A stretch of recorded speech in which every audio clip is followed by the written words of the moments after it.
আপনারা শুনতে পাচ্ছেন কিনা একটু জানাবেন।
ওয়ালাইকুম সালাম ফারজানা হক, আপনাকে ধন্যবাদ।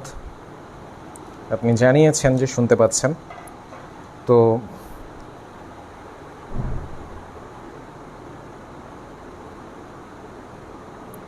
ওয়ালাইকুম আসসালাম শাররিমা আক্তার। ভাই, আপনি কি আমাদের ক্লাসে আগে থেকে ছিলেন? আজকে আপনাকে আমার একদম নতুন বলে মনে হচ্ছে কেন যেন।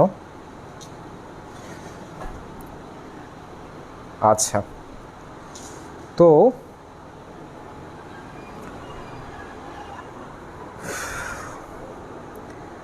স্বভাবত আমাদের যে ক্লাসগুলো সেই ক্লাসগুলোর 8টার দিকে শুরু হয়। আজকে একটু দেরি হয়ে গেল। আজকে অনেকটা মনের সাথে লড়াই করে ক্লাসে আসা, এই আর কি। ওয়ালাইকুম সালাম কিংসুক। তো আমরা ব্যাকরণ পড়ছিলাম। আমি জানি যে ব্যাকরণে আমাদের কয়েকটা বড় ধারা, আমাদের ব্যাকরণের পড়ার জায়গা থেকে আমাদের কয়েকটা বড় ধারা এখনও পড়াশোনা করা বাকি আছে। এর মাঝে আছে সমাস নিয়ে আলোচনা করা, আছে বাক্য বিষয়ে কথা বলা, এবং আরেকটা ব্যাকরণের বড় বিষয় আছে যেটাকে আমরা প্রত্যয় নামে চিনি। হ্যাঁ, এই প্রত্যয় বিষয় নিয়ে আলোচনা করা বাকি আছে। এগুলো হয়ে গেলে মাঝে ছোট ছোট দু একটা বিষয় আছে যেগুলো নিয়ে কথা বললে আমাদের মোটামুটি আর মানে ঘাটতির কোনো জায়গা থাকবে না। আমরা মোটামুটি সব কিছুর জন্যই প্রস্তুত হয়ে যাব। আচ্ছা, বাংলা বানানের একটা বিষয় আছে, সেটা নিয়ে আমরা একদিন আলোচনা করব ইনশাল্লাহ। তো এবার আমরা আজকে আমার কেন যেন একাকিত্বের কারণে হতে পারে, আচ্ছা এই আর কি, মানসিক একটা অবসাদ কাজ করছে। তারপর মনে হলো যে যেহেতু আপনাদের পরীক্ষা সামনে চলে আসছে, তো ক্লাস চাইলে বাদ দেওয়া যায়, কিন্তু আমাদের তো সময়টা কম যেহেতু পরীক্ষার সামনে। তো চলেন আমরা আজকে এমন একটা বিষয় নিয়ে কথা বলি যে বিষয়টা প্রকৃত অর্থে আপনাদের পুরোপুরি শেখা এই স্বল্প সময়ে সম্ভব নয়।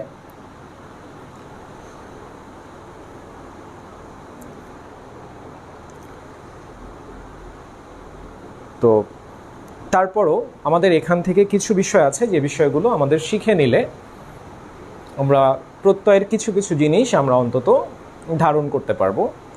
পরীক্ষার জন্য প্রত্যয়টা যতটুকু শেখা যায় শিখে নিয়ে শেখার বাইরে বাকি যে বিষয়গুলো আছে এই বিষয়গুলো প্রয়োজনে আমরা মেমোরাইজ করব। আপনারা আমার সম্পর্কে যতটুকু জানেন তাতে আপনারা এতটুকু জানেন যে আমি সাহিত্য আপনাদের সাথে যখন কথা বলি তখনই চেষ্টা করি আপনাদেরকে বুঝিয়ে পড়াতে। তো অবশ্যই আজ যখন আমি এই কথাটা আপনাদের বলছি যে প্রত্যয়ের ধারায় আমাদের কিছু জায়গা এমন আছে যে বিষয়গুলো আমাদের শেখাটা একটু কঠিন। কেন কঠিন সেটা নিয়ে আমি কিছুক্ষণ পরে কথা বলছি। তার মানে অবশ্যই এটার পেছনে কোনো যৌক্তিক অবস্থান আছে, এ কারণে না করা। কিন্তু তাই বলে যে আমরা প্রত্যয় মোটেও শিখবো না, বিষয়টা কখনোই এরকম হবে না। আচ্ছা, আজকে অনেকগুলো ঘটনা একসাথে ঘটেছে। ফারজানা আয়েশা জানতে চেয়েছেন আমার গলার আওয়াজ কেমন যেন লাগছে। না, আমি ঠিক আছি, আমি সুস্থ। শারীরিকভাবে কিছুটা অসুস্থতা কাজ করছে, ওটা ঠিক হয়ে যাবে। এটার জন্য যদি আমরা থেমে যাই তাহলে আসলে আমাদের শুরু করাটাই কঠিন হয়ে দাঁড়াবে। ঠিক আছে, যে আমরা কখন থেকে, আমি কিন্তু আমার এখানে মানে থেমে আছি, আপনারা কি আমাকে দেখতে পাচ্ছেন?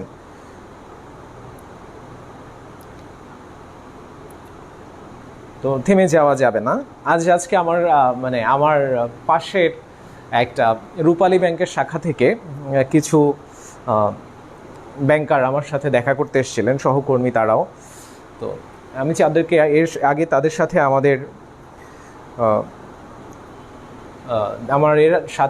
তাদের সাথে আমার দেখা হয়নি। তো আজকে হঠাৎ করে আমার অন্য আরেকজন কলিগের সাথে, সহকর্মীর সাথে তারা কথা বলতে এসছে, কারণ তারা বাড়ি একদিকে। তো এখানে যখন তারা থাকতে আসবে তখন আমার এই কলিগটা তাদের বাসা খুঁজতে সহযোগিতা করছিল। তো তার সাথে দেখা করতে এসে একজন আমাকে হঠাৎ করে জিজ্ঞেস করে বসলো যে আপনার বাসা কোথায়। তো আমি তার দিকে তাকিয়ে তাকে উত্তর না করে প্রথমে আমি তার কাছে জিজ্ঞেস করলাম যে আপনার চেহারাটা আমার কাছে কেন যেন পরিচিত বলে মনে হচ্ছে, আপনার সাথে আমার কোথায় দেখা হয়েছে। তো জানা গেল যে সে আজ থেকে প্রায় 2-3 বছর আগে যখন আমি অ্যাচিভমেন্টে পড়াতাম, তখন সে অ্যাচিভমেন্ট যখন শুরু হলো কেবল, তো সে সময় অ্যাচিভমেন্টের পান্থপথ শাখায় আমার ব্যাংক জবের শিক্ষার্থী ছিল। তো সে কথায় কথায় বলছিল যে ভাইয়া আপনাকে অনেক দিন পরে দেখলাম, আমি আসলে অনেকক্ষণ ধরে আপনাকে রিকল করার চেষ্টা করছি, কোথায় দেখেছি। তো আমি আগে, আমার এই শ্বশ্রু ছিল না, তো সে দাড়িযুক্ত, আমাকে আসলে তার চিনতে একটু সময় লেগেছে। তো যদিও আমি একদম ছোট করে ফেলেছি, তো আমার এরকম করার ইচ্ছা ছিল না। আমি সেলুনে গিয়ে বলেছিলাম যে একটু ছোট করে দিতে, তো এই পাশ থেকে ছোট করতে করতে এতটাই ছোট করে ফেলছে যে আসলে ওর সাথে রাগ করে কি লাভ। আমি আগে একটু একটু একটু একটু মানে ধাতস্থ হতে চাচ্ছি আজকের পরিস্থিতির সাথে, এরপরে আমরা ক্লাসের আলোচনায় যাব।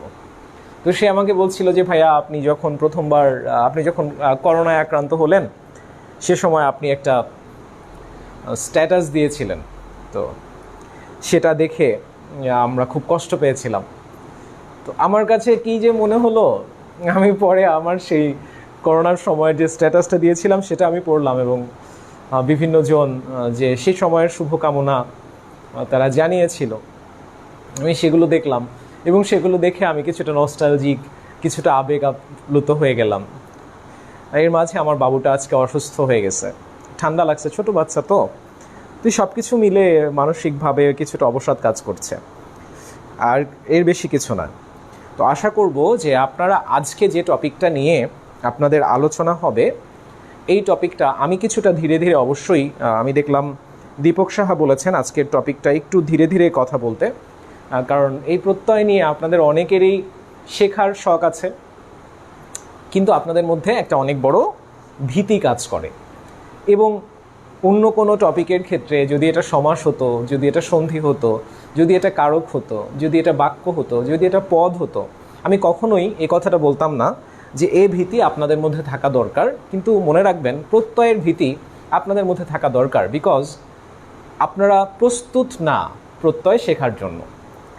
ঠিক আছে, কেন প্রস্তুত না এই বিষয়টা নিয়ে আমি একটু পরে যখন আপনাদেরকে বিষয়গুলো বোঝাবো তখন আপনারা বুঝবেন।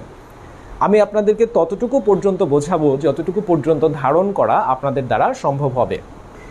যেটা আপনাদের পক্ষে ধারণ করাটা সম্ভব হবে না, সেটা আমি আপনাদেরকে জোর করে শেখাতে যাব না। এমন কিছু কিছু জিনিসের সাথে আমাদের প্রাত্যহিক জীবনে আমাদের সম্মুখীন হতে হয়, এমন কিছু বিষয়ের যেগুলো আমাদের পরীক্ষাগুলোতে কাজে লাগে, কিন্তু এটা বুঝে উত্তর করাটা আমাদের জন্য কিছুটা জটিল হয়ে দাঁড়ায়। কিন্তু আমরা যদি উত্তর করতে চাই তাহলে আমাদের কি করণীয়, আমাদের ওখান থেকে কোন ধরনের প্রশ্ন আসে এবং সেই প্রশ্নের উত্তরগুলোর জন্য আমাকে কি কি জানতে হবে, শুধু এতটুকু বিষয় জানলেই মোটামুটি চলে যায়। তো আমরা এখন ওই বিষয়গুলো নিয়ে কথা বলবো এক এক করে। একটু আসসালামু আলাইকুম স্যার। জি স্যার, জি স্যার, আমি বাসায় আসছি।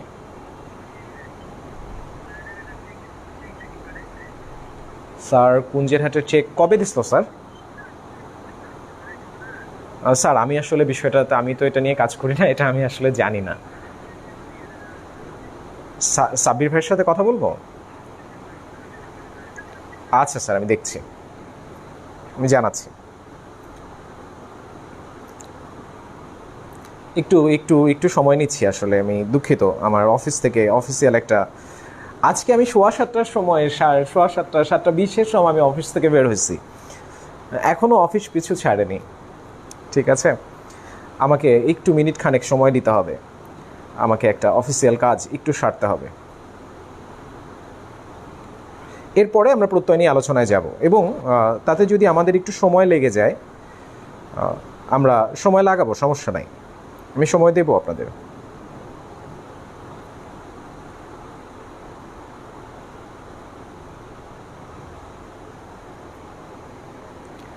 আচ্ছা,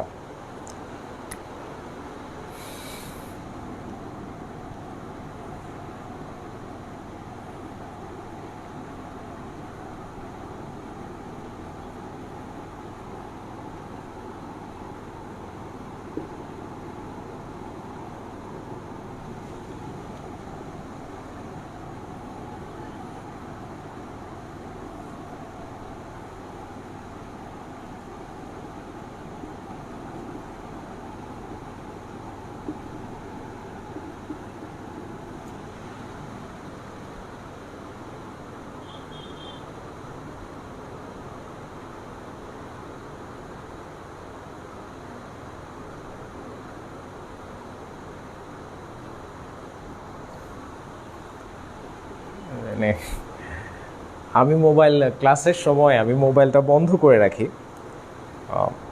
আজকে কি কারণে আমার এটা মানে মনে ছিল না, আমি জানি না। তো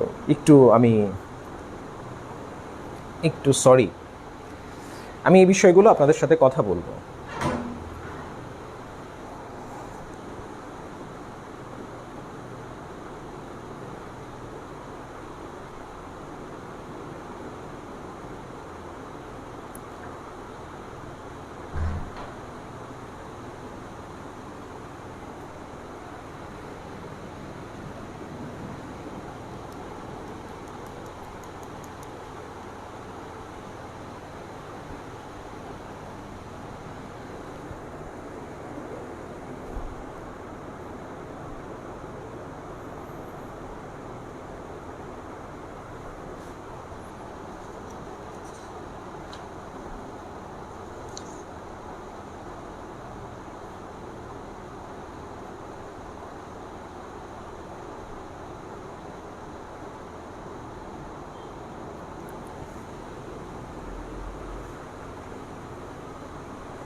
হ্যাঁ ইসমাইল ভাই, আচ্ছা, আমি হচ্ছে ওই ক্লাসে দাঁড়াইছিলাম, তো এর মধ্যে ওই মাসুদ কি বলার নাম, আমাদের ম্যানেজার স্যার ফোন করেছিলেন। তো সেটা হলো, আজকে কি কুঞ্জেরহাট শাখার কোনো চেক ব্যাচে ধরানো হয়েছে, আপনি জানেন? স্যার আমার কাছে জানতে চাইলো যে কুঞ্জেরহাটের কোনো চেক আজকে আসছিল, সেই চেকটা আজকে ধরাইছে কিনা, সেটা পাঠাইছে কিনা। তো আমি বললাম যে স্যার, আমি তো এই জায়গাতে কাজ করি না, আমি তো আসলে জানি না। আচ্ছা, ঠিক আছে, ঠিক আছে, ঠিক আছে ভাই, জি, জি, রাখছি।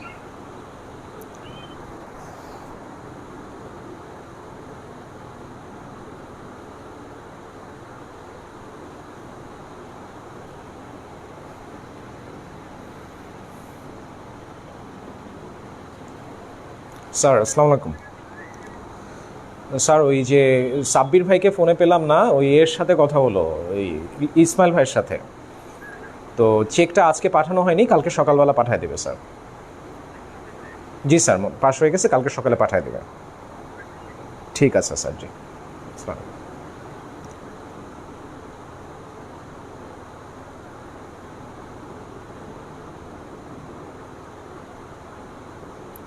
তো চলেন মোবাইলের গলাটা টিপে দেওয়া যাক, হ্যাঁ, যাতে করে ও আর আমাদের ক্লাসের মধ্যে ডিস্টার্ব করতে না পারে।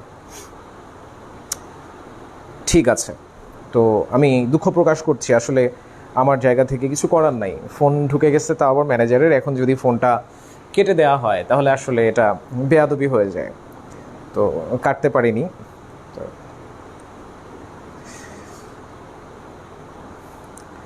আপনারা জানেন কিনা ব্যাচ বলে একটা বিষয় আছে, হ্যাঁ, এটা হচ্ছে মানে আন্ত ব্যাংক যে লেনদেনগুলো আছে সেই লেনদেনগুলো, অর্থাৎ আপনার অ্যাকাউন্ট হচ্ছে আমাদের ব্যাংকে, কিন্তু আপনাকে একজন একটা চেক দিয়েছে অন্য ব্যাংকের। তো আপনি কি করলেন, আপনি ব্যাংকে আমাদের ব্যাংকে আপনি আপনার ওই চেকটা জমা দিলেন। তো আমরা কি করব, আপনাদের পক্ষ থেকে আপনাদের পক্ষ হয়ে আমরা এই চেকটা কালেক্ট করে আপনার মানে অ্যামাউন্টটা কালেক্ট করে আপনার অ্যাকাউন্টে দিয়ে দেব। তো এখন পর্যন্ত বাংলাদেশের সকল ব্যাংকের সকল শাখা আসলে এই ব্যাচের অধীনে আসেনি। এই কারণে দেখা যায় যে 3-4টা শাখার মধ্যে একটা শাখার ব্যাচ কালেকশন আছে। তো অন্যান্য শাখাগুলো এই কালেকশনের জন্য আসলে আমাদের যে শাখাটায় ব্যাচ কালেকশনের ব্যবস্থা আছে তাদের উপর নির্ভরশীল হয়ে যায়। তো আমার শাখার ক্ষেত্রে এই ঘটনাটাই ঘটেছে। তো চলেন আমরা আমাদের পড়াশোনায় যাই। আমরা বলছিলাম যে আমরা প্রত্যয় নিয়ে কথা বলবো। আমি আপনাদেরকে যতটুকু ভয় দেখালাম এতে খুব বেশি ভীত হওয়ার কিছু নাই। আমি আপনাদের যেটা বলছি সেটা হলো পরিস্থিতিটা আসলে কি, এবং সেই পরিস্থিতির সাথে মানিয়ে চলতে হলে, এবং এখান থেকে যে আমরা কিছুই শিখতে পারবো না বিষয়টা তা না, আমাদের যদি আগের জানা থাকে তাহলে সেই বিষয়টা আমাদেরকে হেল্প করবে, আমরা অনেকটাই শিখতে পারবো। ব্যাকরণ, এর মধ্যে যেটা ব্যাকরণ আছে সেটা আমরা শিখতে পারবো, ঠিক আছে, কিন্তু এর মধ্যে যেগুলো মুখস্থ করার বিষয় আছে সেগুলো যদি আমাদের আগে থেকে মুখস্থ না থাকে তাহলে এখন হয় মুখস্থ করতে হবে, অন্যথায় একটা শর্টকাট ওয়ে আমাদেরকে খুঁজে বের করতে হবে। তো বিষয় হলো, আমরা যখন প্রত্যয় নিয়ে কথা বলি তখন স্বাভাবিকভাবেই প্রত্যয়ের সাথে আরেকটা শব্দ আমাদের এর সাথে প্রাসঙ্গিক হয়েই আরেকটা শব্দ আমাদের সামনে চলে আসে, সেটা হলো প্রকৃতি, ঠিক আছে। আমরা জানি যে প্রত্যয় হলো এক ধরনের বর্ণ বা বর্ণ সমষ্টি যার নিজস্ব কোনো অর্থ থাকে না, কিন্তু সে কি করে, সে অনেকটা উপসর্গের মতো কাজ করে। উপসর্গ কি করে, উপসর্গ একটি অর্থপূর্ণ শব্দের পূর্বে বসে সেই শব্দটার অর্থের মধ্যে পরিবর্তন আনয়ন করে একটা নতুন শব্দ তৈরি করে দেয় আমাদেরকে। যেমন আমি যখন হাড়ের পূর্বে উপযোগ করে উপহার বানাই তখন কি হয়, একটা হাড় একটা অর্থবোধক শব্দ, উপহার একটা ভিন্ন অর্থবোধক শব্দ। তাহলে হাড় একটা শব্দ, উপহার একটা ভিন্ন শব্দ, অর্থাৎ এই উপযোগ করার মাধ্যমে আমি কি করছি, আমি একটা নতুন অর্থবোধক শব্দ তৈরি করছি। একইভাবে আমি যখন হাড়ের শুরুতে বি উপসর্গ যোগ করে বিহার বানাই তখন হাড় একটা শব্দ, বিহার একটা ভিন্ন শব্দ। আমি যখন হাড়ের শুরুতে প্রয়োগ করি, আমি যখন এটাকে প্রহার বানাই তখন আবার অর্থের মধ্যে পরিবর্তন হয়ে নতুন একটা শব্দ তৈরি হয়।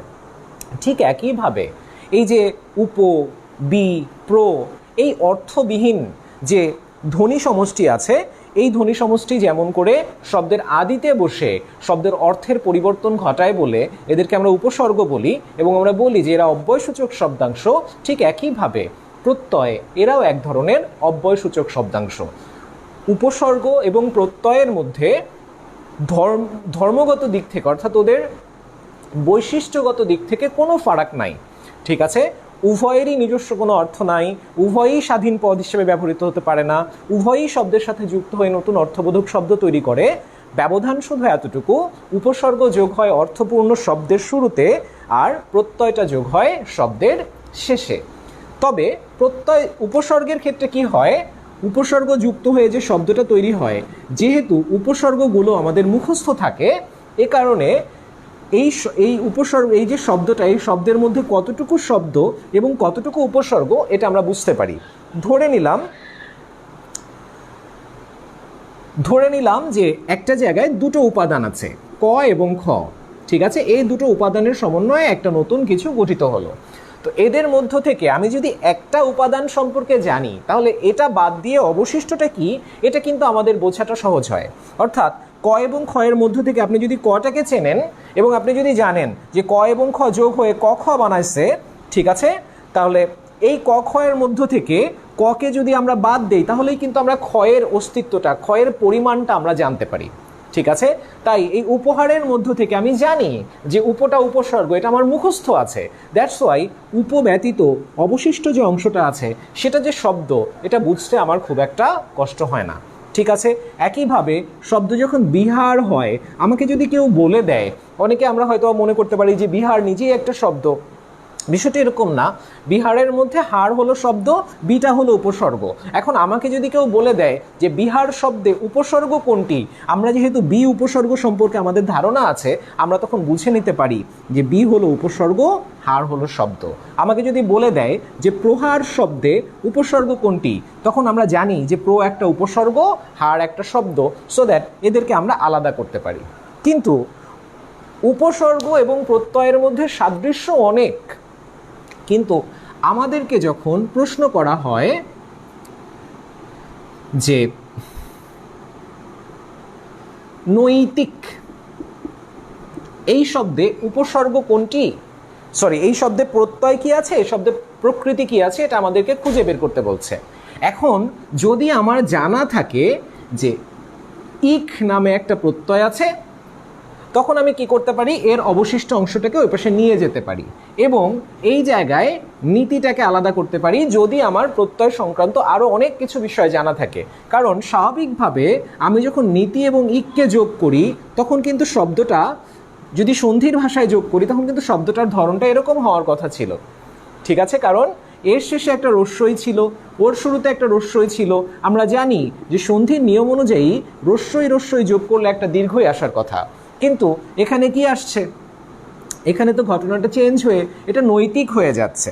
ঠিক আছে, তো বিষয়টা হলো প্রত্যয়ের এমন বেশ কিছু বিষয় আছে যেগুলো আমাদের জানা থাকে না বা আমরা ছোটবেলা থেকে জেনে আসিনি। যেভাবে আমরা উপসর্গগুলোকে মুখস্থ করে আসছি, আমরা প্রত্যয়গুলোকে সেভাবে মুখস্থ করে আসিনি। আমাদের এই প্রত্যয়গুলো না জানার কারণে, ঠিক আছে, কি হয়, শব্দের কোন অংশটুকু প্রকৃতি এবং কোন অংশটুকু প্রত্যয়, যখন আমাদেরকে প্রকৃতি এবং প্রত্যয় আলাদা আলাদা করতে হয়, তখন এই জিনিসগুলো সম্পর্কে ধারণা না থাকায়, প্রত্যয়গুলো আমাদের মুখস্থ না থাকায়, প্রত্যয়গুলোর চেহারা সম্পর্কে আমাদের অবগতি না থাকায় আমরা আসলে সঠিক জায়গায় ওটাকে ভাঙতে পারি না। ঠিক আছে, তারপরও আমরা ধরে নিলাম যে এমন কিছু আমাদের পরীক্ষায় আসলো যে শব্দগুলোর সাথে আমাদের পরিচয় আছে। ঠিক আছে, যেমন শব্দ হলো জ্বালানি। ঠিক আছে, তো আমি এতটুকু বুঝি যে এই যে জ্বালানি শব্দটা আছে, এই জ্বালানি শব্দটার উৎপত্তি হয়েছে জল থেকে। এই জল মানে কিন্তু জলা, ঠিক আছে, এই জল মানে পানি না। তাহলে এটাকে আমি আলাদা করতে পারি, এখান থেকে আমি আনিটাকে, অবশিষ্ট যে অংশটা আছে সেটাকে আমি আলাদা করতে পারি। কখন? যখন আমি জানি যে এই শব্দটার মধ্যে মূল শব্দটা কি। একটা অংশ জানলেই হয়, যেমন শব্দ হলো ঢাকাই, হ্যাঁ, ঢাকাই শাড়ি। ঠিক আছে, তো আমি যদি জানি যে ঢাকাই বলতে ওই জিনিসটাকে বোঝায় যেটা ঢাকা থেকে আসছে, তার মানে আমি জানি যে এই শব্দটার মূল অংশ হলো ঢাকা আর ওই পাশে অতিরিক্ত আছে আই। ঠিক আছে, এখন আমাদের সমস্যা হলো আমরা শব্দের মূলগুলোকেও প্রপারলি চিনি না, আবার আমরা প্রত্যয়গুলো সম্পর্কেও জানি না। এখন কেউ যদি ঢাকার পরে অবশিষ্ট অংশকে ই রেখে দেয়, ঠিক আছে, যে অবশিষ্ট অংশ হলো ই, ঢাকা যোগ ই সমান সমান ঢাকাই, তাহলে কিন্তু আমার জায়গা থেকে কিছু করার নাই। কারণ আপনাকে জানতে হবে যে ই যখন প্রত্যয় হিসেবে গঠিত ব্যবহৃত হয়, তখন এটা যুক্ত হয়ে শব্দের যে রূপটা আসে সেটা একটু ভিন্ন রকম আসে। আর এটাকে যদি আপনি সন্ধির মাধ্যমেও যুক্ত করেন, তখন কিন্তু এটা এরকম না হয়ে এরকম হয়ে যাবে। ঠিক আছে, সো আমাদের প্রত্যয়গুলো সম্পর্কে ধারণা রাখতে হবে, আমাদের শব্দের মূল জানতে হবে। কিন্তু সমস্যা হচ্ছে আমরা তো শব্দের মূল জানি না। আমরা মনে করি ছোটবেলা থেকে আমরা কিছু কিছু বিষয় মুখস্থ করে আসছি। কীরকম? আমাদের শিক্ষকরা, এখানে আমি শিক্ষকদেরকে দোষারোপ না করে আমার আসলে কিছু করার নাই, কারণ when I was in school, আমাকে আমার স্কুলের শিক্ষকরা ব্যাকরণে প্রত্যয় কখনো শেখাননি হাতে ধরে। তারা কি করেছেন? তারা আমাকে উপসর্গ শিখিয়েছেন, বিকজ দ্যাট ওয়াজ ইজি। ঠিক আছে, ওটা সহজ ছিল। তারা যদি আমাকে স্কুল পর্যায়ে প্রত্যয় সম্পর্কে কিছুটা ধারণা দিয়ে দিতেন, তাহলে আজকে এসে আমার এই পরিণতি হতো না। আমি কিছুটা হলেও জানতাম। যেমন আপনারা অনেকেই সমাজ সম্পর্কে কিছুটা হলেও জানেন, আপনারা সন্ধি সম্পর্কে মোটামুটি ভালো করে জানেন, কারণ ইট ওয়াজ প্র্যাকটিসড। এটা আপনাদের অনুশীলনে ছিল। কখন? যখন আপনি স্কুলে ছিলেন। ঠিক আছে, তার মানে আমাদের পরীক্ষায় মুখ্যত আমাদেরকে যে সমস্যাটার সম্মুখীন হতে হয় সেটা হলো আমাদেরকে প্রকৃতি এবং প্রত্যয় আলাদা করতে হয়। এখন আপনি না তখন আলাদা করতে পারবেন যখন আপনি এর গঠনটা সম্পর্কে জানেন। তাহলে আজকের ক্লাসে আমরা প্রথমে প্রকৃতি সম্পর্কে ধারণা নেব, যে প্রকৃতি কি। আমরা প্রত্যয় সম্পর্কে ধারণা নেব, যে প্রত্যয় কি। আমরা প্রকৃতি এবং প্রত্যয় যুক্ত হলে কি কি ঘটতে পারে সেগুলো সম্পর্কে ধারণা নেব। তখন কি হবে, অনেক শব্দ আমাদের পরিচয়ের মধ্যে চলে আসবে। ঠিক আছে, এর বাইরে যে জিনিসগুলো থাকবে তার সংখ্যা কিন্তু বহুত। সন্ধিতে যেমন করে আমি আপনাদেরকে বোঝাতে পেরেছিলাম বা বলতে পেরেছিলাম যে এর বাইরে অল্প কয়েকটা বিষয় আছে, আপনারা এটা মুখস্থ করবেন, এখানে আমার পক্ষে এক কথায় আপনাকে দাঁড়িয়ে এই জিনিসটা বোঝানোটা বলাটা একটু কঠিন হয়ে দাঁড়াবে যে আপনারা এটা মুখস্থ করবেন। তবে আমি আপনাদেরকে বলে দেব, এটা নিয়ে চিন্তিত হতে হবে না। তো প্রথমে আমরা জেনে নিই প্রকৃতি কাকে বলে, প্রত্যয় কাকে বলে, প্রকৃতি কতটুকু বা কিরকম হতে পারে, প্রত্যয় কতটুকু কিরকম হতে পারে। প্রকৃতি বলতে আসলে কি বোঝায়? প্রকৃতি বলতে বোঝায় সেই অংশটুকু যেটা প্রকৃত অংশ। প্রকৃত বলতে কি বোঝায়? প্রকৃত বলতে বোঝায় যেটা মূল, অর্থাৎ যেটা সত্য। এর সাথে কোনো কিছু যুক্ত হতে পারে, যুক্ত হয়ে এর রূপগত পরিবর্তন হতে পারে।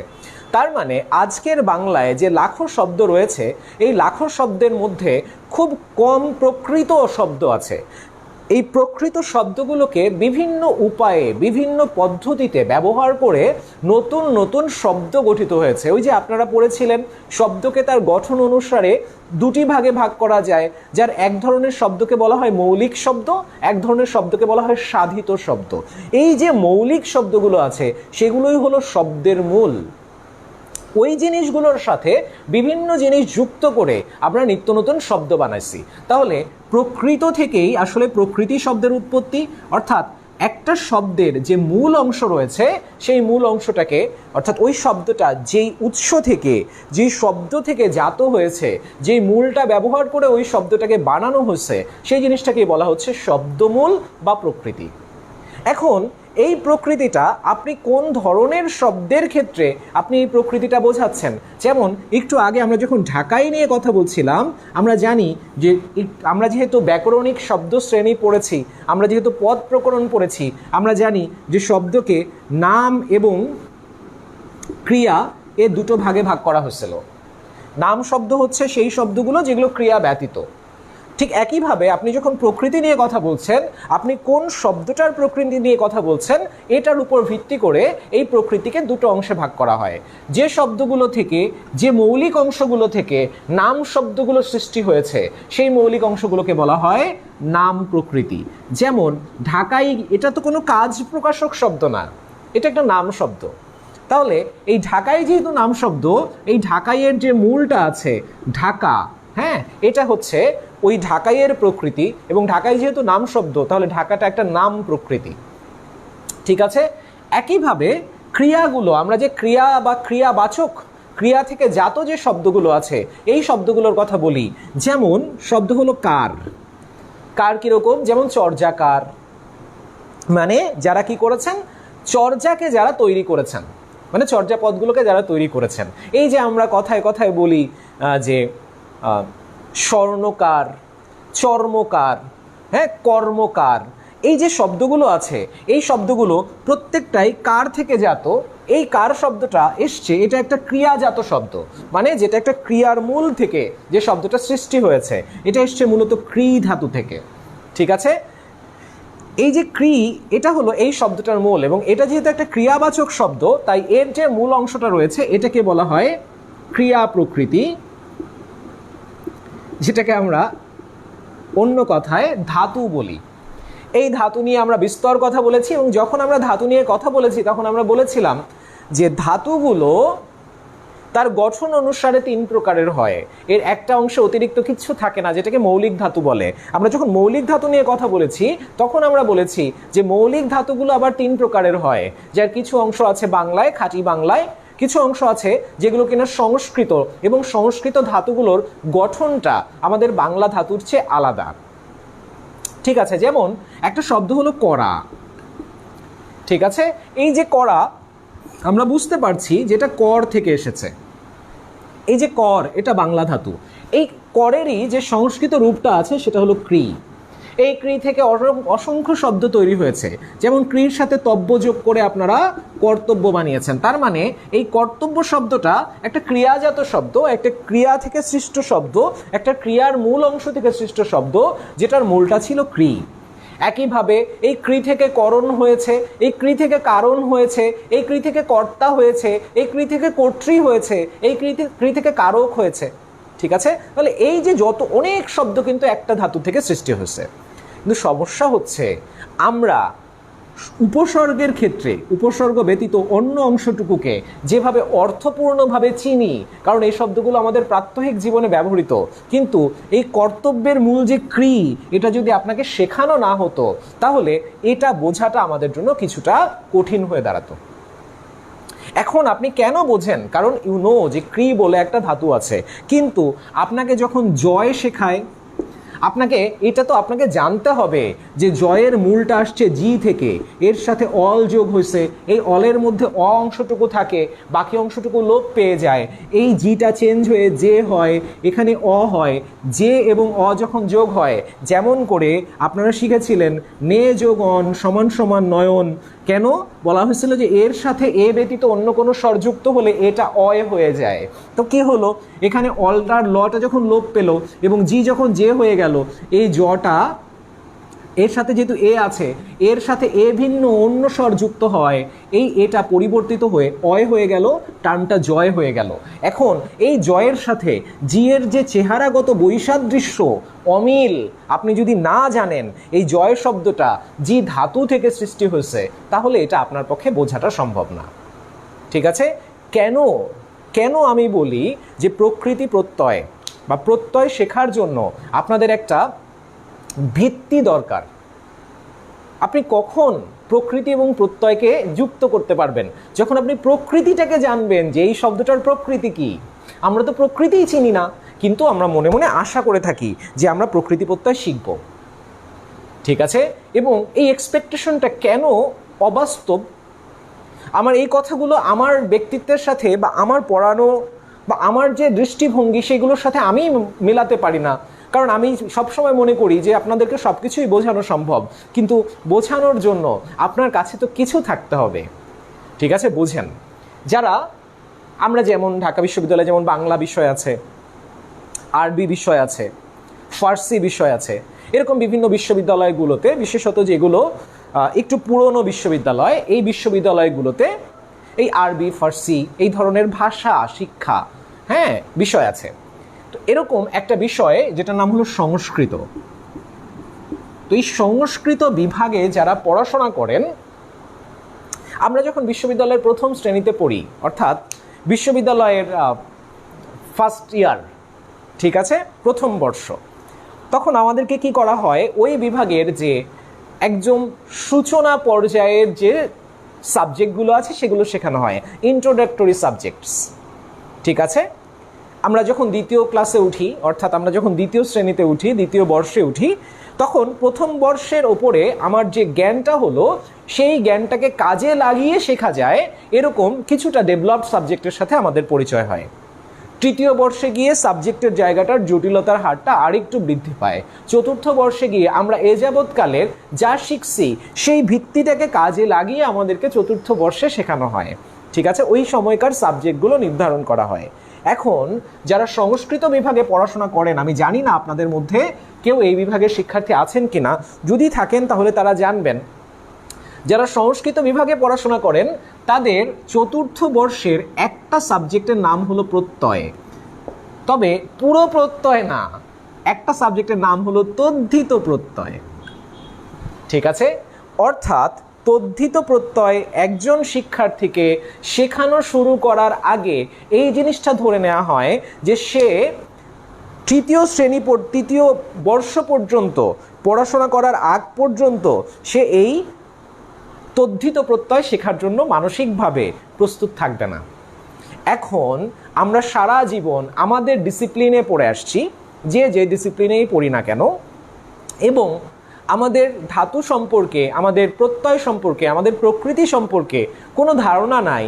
এবং আমরা যদি অনার্স চতুর্থ বর্ষের একটা বিষয় যা কিনা প্রত্যয়ের একাংশ, এটাকে শিখবো বলে কামনা করে বসে থাকি, তাহলে এটা কতটুকু যে যৌক্তিক হবে আমি জানি না আপনারা বিষয়টা বুঝতে পারছেন কিনা। এখন বিষয়টা এরকম না যে আপনাদেরকে কেউ শেখায় না, আপনাদেরকে শেখায়, কিন্তু আপনাদেরকে যেটা শেখায় সেটাকে প্রকৃতি প্রত্যয় শেখানো বলে না, ঠিক আছে?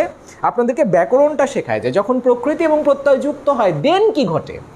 কিন্তু when you don't know about প্রকৃতি আর প্রত্যয়, আপনি যখন প্রকৃতিই চেনেন না, আপনি যখন প্রত্যয় চেনেন না, তাহলে আপনি এদেরকে যুক্ত করবেন কি করে, ঠিক আছে? সো আমাদেরকে মনে রাখতে হবে যে সকল শব্দের মূলগুলো আমরা জানি না, বিশেষত যে শব্দগুলো সংস্কৃত মূল থেকে জাত সে শব্দগুলোর মূল সম্পর্কে আমাদের মোটেও ধারণা নাই, ঠিক আছে? এগুলোর সাথে যে প্রত্যয়গুলো যুক্ত হয়, যেমন করে ছোটবেলায় আমরা উপসর্গ মুখস্থ করেছিলাম, আমরা আমাদের জীবনে কোনোদিন প্রত্যয় মুখস্থ করিনি, সো দেখ সেই প্রত্যয়গুলো সম্পর্কে আমাদের ধারণা তুলনামূলকভাবে কম আছে। তাহলে আমরা জানলাম যে প্রকৃতি যে জিনিসটার সাথে যুক্ত হয় সেটাকে প্রত্যয় বলে, অর্থাৎ প্রত্যয় যার সাথে যুক্ত হয় সেটাকে প্রকৃতি বলে। আর এই প্রকৃতি মানে একেবারে ভিন গ্রহ থেকে আসা কোনো কিছু না, এগুলো আসলে বিভিন্ন শব্দের মূল অংশ। আমাদের ভাষায় যে শব্দগুলো আছে তাদের যে মূল অংশগুলো আছে সেগুলোকেই প্রকৃতি বলে। এই প্রকৃতি দ্বারা কোন ধরনের শব্দ সৃষ্টি হলো বা এই প্রকৃতিটা কোন ধরনের শব্দের মূল অংশ, এর উপরে ভিত্তি করে প্রকৃতিকে দুটো শাখায় বিভক্ত করা হয়। যখন সেটা কোনো নাম শব্দের মূল অংশকে নির্দেশ করে তখন সেটাকে নাম প্রকৃতি বলে, যখন সেটা কোনো ক্রিয়াপদের মূল অংশকে নির্দেশ করে বা ক্রিয়াজাত কোনো শব্দের মূল অংশকে নির্দেশ করে তখন সেটাকে ক্রিয়া প্রকৃতি বা ধাতু বলে, ঠিক আছে? এখন এই তো গেল যে প্রকৃতি কি জিনিস সেটা আমরা জানলাম। আমরা ছোট ছিলাম যখন, তখন যে কেউই আমাদেরকে কিছু প্রকৃতি প্রত্যয় সম্পর্কে শেখাননি, বিষয়টা এরকম না। শিখিয়েছেন, কি শিখিয়েছেন? বলেছেন যে যদি কোনো ধাতুর পরে কোনো শব্দের পরে মতব যুক্ত হয় তবে সেই মতব পরিবর্তিত হয়ে মান হয়ে যায়। যেমন শ্রী যোগ মতব সমান সমান শ্রীমান, ঠিক আছে? বুদ্ধি যোগ মতব সমান সমান বুদ্ধিমান। একইভাবে যেমন করে মতব যুক্ত হলে মান হয়ে যায় তেমন করে বতব যুক্ত হলে বান হয়ে যায়। যেমন দয়া যোগ বতব সমান সমান দয়াবান। এই জিনিসগুলোকে যদি আমরা কেউ ব্যাকরণ মনে করি দেন এটা ব্যাকরণ না, এটা হলো সাদৃশ্যপূর্ণ ওই দু একটা জায়গা যেগুলো আপনাদের পক্ষে সহজে সরলভাবে মনে রাখা সম্ভব। আপনি যদি প্রকৃতিগুলোকে আলাদা করে না জানেন, আপনি যদি প্রত্যয়গুলোকে আলাদা করে না জানেন, তাহলে এ দুটোকে যুক্তই করতে পারবো না। আমরা সন্ধি কেন পারি? কারণ সন্ধি শব্দে শব্দে হয় এবং শব্দ আমাদের জানা। আমি জানি যে কারাগার শব্দটা কারা এবং আগার থেকে হয়েছে, একইভাবে গ্রন্থাগার এটা গ্রন্থ আগার থেকে হয়েছে, পাঠাগার এটা পাঠ আগার থেকে হয়েছে, বিদ্যালয় এটা বিদ্যা আলয় থেকে হয়েছে, গ্রন্থালয় এটা গ্রন্থ আলয় থেকে হয়েছে। কেন পারছি? কারণ এই শব্দগুলো আমাদের পরিচিত শব্দ, ঠিক আছে?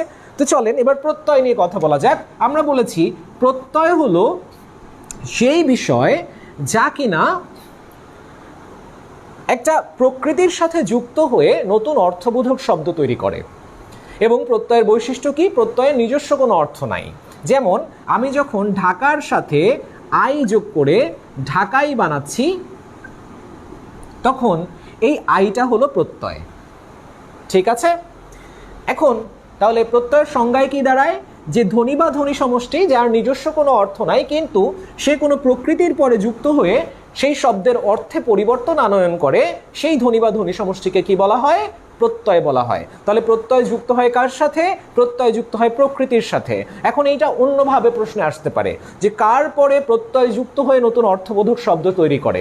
তখন প্রশ্ন হতে পারে এরকম যে ধাতুর পরে প্রত্যয় যুক্ত হয়ে নতুন অর্থবোধক শব্দ তৈরি করে কেন? কারণ ধাতুই তো প্রকৃতির একটা ধরন। বা এভাবে বলতে পারে নাম প্রকৃতির সাথে বা ধাতুর সাথে, নাম প্রকৃতি বা ধাতুর সাথে যে ধ্বনি বা ধ্বনি সমষ্টি যুক্ত হয়ে নতুন অর্থবোধক শব্দ তৈরি করে তাকে কি বলে? তাকে প্রত্যয় বলে।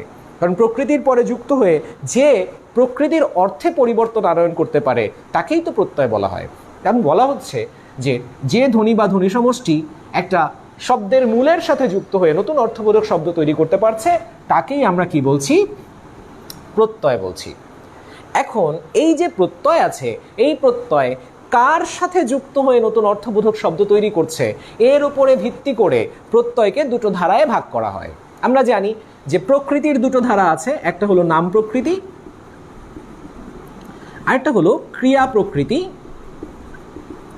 বা ধাতু। এখন প্রত্যয়ের কিন্তু নিজস্ব কোনো আলাদা পরিচয় নাই, অর্থাৎ কোনো একটা প্রত্যয় একদম সূচনা থেকে সে ক্রিয়া প্রকৃতির সাথে যুক্ত হয়ে ধাতু, মানে আমরা জানি ছোটবেলা থেকে পড়ে এসেছি যে এদেরকে দুটো ধারায় ভাগ করা হয়, একটিকে বলা হয় কৃৎ প্রত্যয়, একটিকে বলা হয় তদ্ধিত প্রত্যয়। ঠিক আছে, এগুলো আপনাদের মুখস্থ করা। হ্যাঁ, কিন্তু এই যে কৃৎ প্রত্যয় তদ্ধিত প্রত্যয়, মনে রাখবেন যে এই পরিচয় নিয়ে একটা প্রত্যয় কখনো জন্ম লাভ করেনি। ওই প্রত্যয়টাকে আপনি কার সাথে যুক্ত করে শব্দ বানালেন সেইটা ওর চরিত্র নির্ধারণ করে। যেমন আমরা ধরে নিলাম যে কর একটা ধাতু আছে, ঠিক আছে, এখন এর সাথে আই যোগ করে আমি করাই বানালাম, অর্থাৎ আমি তাকে দিয়ে কাজটি করাই। আমার এই যে ক্রিয়াপদটা আছে, এই ক্রিয়াপদটা তৈরি হচ্ছে কি দ্বারা? আই ধাতুর, আই প্রত্যয়ের দ্বারা। একইভাবে এই যে ঢাকাই শব্দটা, এই ঢাকাই শব্দটাও তৈরি হয়েছিল কি দ্বারা? এই আই প্রত্যয় দ্বারা। এখন যখন আমি আই প্রত্যয় দিয়ে যুক্ত করে ঢাকার সাথে ঢাকাই বানাইছি, ঢাকার পরিচয়টা একরকম, ঢাকা হলো নাম শব্দ, দ্যাটস ওয়াই এখানে যে প্রত্যয়টা আছে এই প্রত্যয়টাকে বলে তদ্ধিত প্রত্যয়। ঠিক আছে, কিন্তু এখানে যখন আমি আই যোগ করে নতুন একটা শব্দ বানালাম, তখন সে যুক্ত হচ্ছে যার সাথে, সেটা হলো একটা ধাতু। এবং যেহেতু আমি ধাতুর সাথে এই আইটাকে যোগ করে নতুন অর্থবোধক শব্দ বানালাম, এই সাথে সাথে আমার এই আইয়ের চেহারা কিন্তু পরিবর্তিত হয়ে গেল, তার পরিচয়ও পরিবর্তিত হয়ে গেল। তাহলে তাকে আমরা তখন কি নামে চিনলাম? তাকে আমরা তখন কৃৎ প্রত্যয় নামে চিনলাম। অর্থাৎ মনে রাখবো, প্রত্যয়ের নিজস্ব কোনো আলাদা সত্তা নাই। দেখবেন আপনারা যখন কৃৎ প্রত্যয় পড়বেন তখন দেখবেন কৃৎ প্রত্যয় অ নামে একটা প্রত্যয় আছে। এই একইভাবে আপনারা যখন সংস্কৃত, মানে আপনারা যখন তদ্ধিত প্রত্যয় পড়বেন তখনও দেখবেন যে তদ্ধিত প্রত্যয়ও অ নামে একটা প্রত্যয় আছে। তাহলে অ সে কি কৃৎ প্রত্যয় নাকি সে তদ্ধিত প্রত্যয়? এই জিনিসটা পরিচিত হবে কিসের দ্বারা? পরিচিত হবে সে কার সাথে যুক্ত হয়ে শব্দ তৈরি করছে তার দ্বারা। যেমন শব্দ হচ্ছে শিব, এর সাথে যুক্ত হয় শয় নয় জফলা। এখন যখন আপনি শয় নয় জফলা যোগ করেন তখন আপনার বই দেখায় আপনাকে যে এখানে আসলে অ থাকে, বাকি অংশটুকু লোপ পেয়ে যায়। এগুলো নিয়ে আমরা কথা বলবো, বাকি অংশটুকু লোপ পেয়ে যায়, তাহলে অযুক্ত হয়ে এই শব্দটা চেঞ্জ হয়ে হয় শৈব। ঠিক একইভাবে আপনি যখন এই অটাকে একটা একটা একটা ধরে নেন আপনি করের সাথেই যোগ করলেন, আপনি এটাকে করও বানালেন, ঠিক আছে, তখন কি হলো? সাথে সাথে কিন্তু অয়ের পরিচয়টা চেঞ্জ হয়ে গেল। তাহলে আমি বোঝাতে পারছি কিনা? প্রত্যয় জন্মগতভাবে কোনো একটা পরিচয় নিয়ে আসেনি, সে এসছে কিসের সাথে, কিভাবে সে এসছে? পরিচয়ের দ্বারা, কার সাথে যুক্ত হচ্ছে? এই বৈশিষ্ট্যের দ্বারা। অর্থাৎ সে যদি নাম শব্দের সাথে যুক্ত হয় তাহলে তাকে আমরা বলবো নাম প্রত্যয়, এবং সে যদি ক্রিয়াপদের সাথে যুক্ত হয় তাহলে আমরা তাকে বলবো কৃৎ প্রত্যয়। আমি আপনাদেরকে বোঝাতে পারলাম কিনা? এখন এই প্রত্যয়গুলোর শ্রেণী বিভাগ আছে। কিরকম শ্রেণী বিভাগ? শ্রেণী বিভাগটা উপসর্গের মতো। উপসর্গে যেমন আমরা 3টা শ্রেণী দেখেছিলাম, খাঁটি বাংলা, সংস্কৃত, বিদেশি, ঠিক এরকম এখানে শ্রেণী বিভাগ আছে। কৃৎ প্রত্যয়কে যখন শ্রেণী বিভাজন করা হয় তখন এটাকে দুটো ভাগে ভাগ করা হয়, একটা হলো খাঁটি বাংলা আর একটা হলো সংস্কৃত বা তৎসম। তদ্ধিত প্রত্যয়টাকে যখন শ্রেণী বিভাগ করা হয় তখন এটাকে ভাগ করা হয় খাঁটি বাংলা, সংস্কৃত এবং বিদেশিতে। অর্থাৎ মনে রাখতে হবে বিদেশি প্রত্যয়ের ব্যবহার কৃৎ প্রত্যয়ের মধ্যে নেই, অর্থাৎ কোনো ক্রিয়া কখনোই বিদেশি প্রত্যয় দ্বারা সাধিত হচ্ছে না। ক্রিয়াগুলো সাধিত হচ্ছে হয় সংস্কৃত প্রত্যয় দ্বারা নতুবা বাংলা প্রত্যয় দ্বারা। বিদেশি প্রত্যয় ব্যবহার করে শব্দ তৈরি হচ্ছে, এই জিনিসটা ঘটে কখন? যখন আপনি নাম শব্দ নিয়ে কাজ করেন। যেমন আপনি বললেন দোকানদার, এই যে দ্বার, এই দ্বারটা হলো বিদেশি প্রত্যয়, ঠিক আছে। আপনি বললেন গারওয়ান, ঠিক আছে, আপনি বললেন দারওয়ান, হ্যাঁ, এই যে ওয়ান প্রত্যয়টা এটা সংস্কৃত প্রত্যয়, সরি তদ্ধিত প্রত্যয়। সো প্রত্যয়ের শ্রেণী বিভাগটা সম্পর্কে আমি জানি না আপনারা আমার কথা শুনে ভয় পেয়ে গেছেন কিনা। যদি আপনারা ভয় পেয়ে যান তাহলে আমি আসলে দুঃখিত, কিন্তু এখন পর্যন্ত আপনাদেরকে যতটুকু বলা হলো এর মধ্যে তো আমি জটিল সেভাবে কিছু বলিনি, শুধু সংজ্ঞায়ন বলেছি যে এই জিনিসটা এই জিনিসটা এই, ঠিক আছে।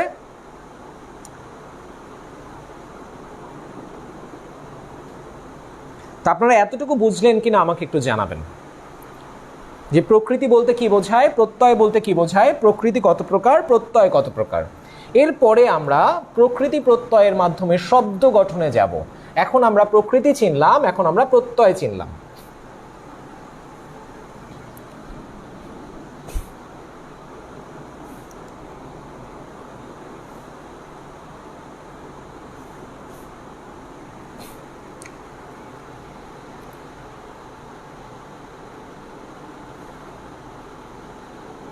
এবার আমরা আমাদের পরিচিত শব্দ দিয়ে প্রকৃতি প্রত্যয়ের মাধ্যমে শব্দ কিভাবে গঠিত হয় এই বিষয়গুলো একটু বুঝে নেই। যেমন আমি যখন ঢাকার সাথে আই প্রত্যয় যোগ করে ঢাকাই বানালাম, তখন আমি কিচ্ছু করলাম না, শুধু ঢাকার পরে আই অংশটুকু যোগ করে দিলাম। ঠিক আছে? আমি যখন ভ্রাতৃর সাথে তয় বফলা যোগ করে ভ্রাতৃত্ব বানালাম, তখন আমি কিচ্ছু করলাম না, শুধু শেষে তয় বফলা যোগ করে দিলাম। আমি যখন প্রতিযোগীর সাথে তা যোগ করে প্রতিযোগিতা বানালাম, তখন আমি কিচ্ছু করলাম না, শুধু শেষে তা যোগ করে দিলাম এবং বানানের নিয়ম অনুযায়ী দীর্ঘইকারটা চেঞ্জ করে হ্রস্বইকার বানালাম। ঠিক আছে? তাহলে আমরা দেখতে পাচ্ছি যে মাঝে মাঝে প্রকৃতির সাথে, এটা যে শুধু মানে নাম শব্দের ক্ষেত্রে ঘটছে বিষয়টা এরকম না, এটা এটা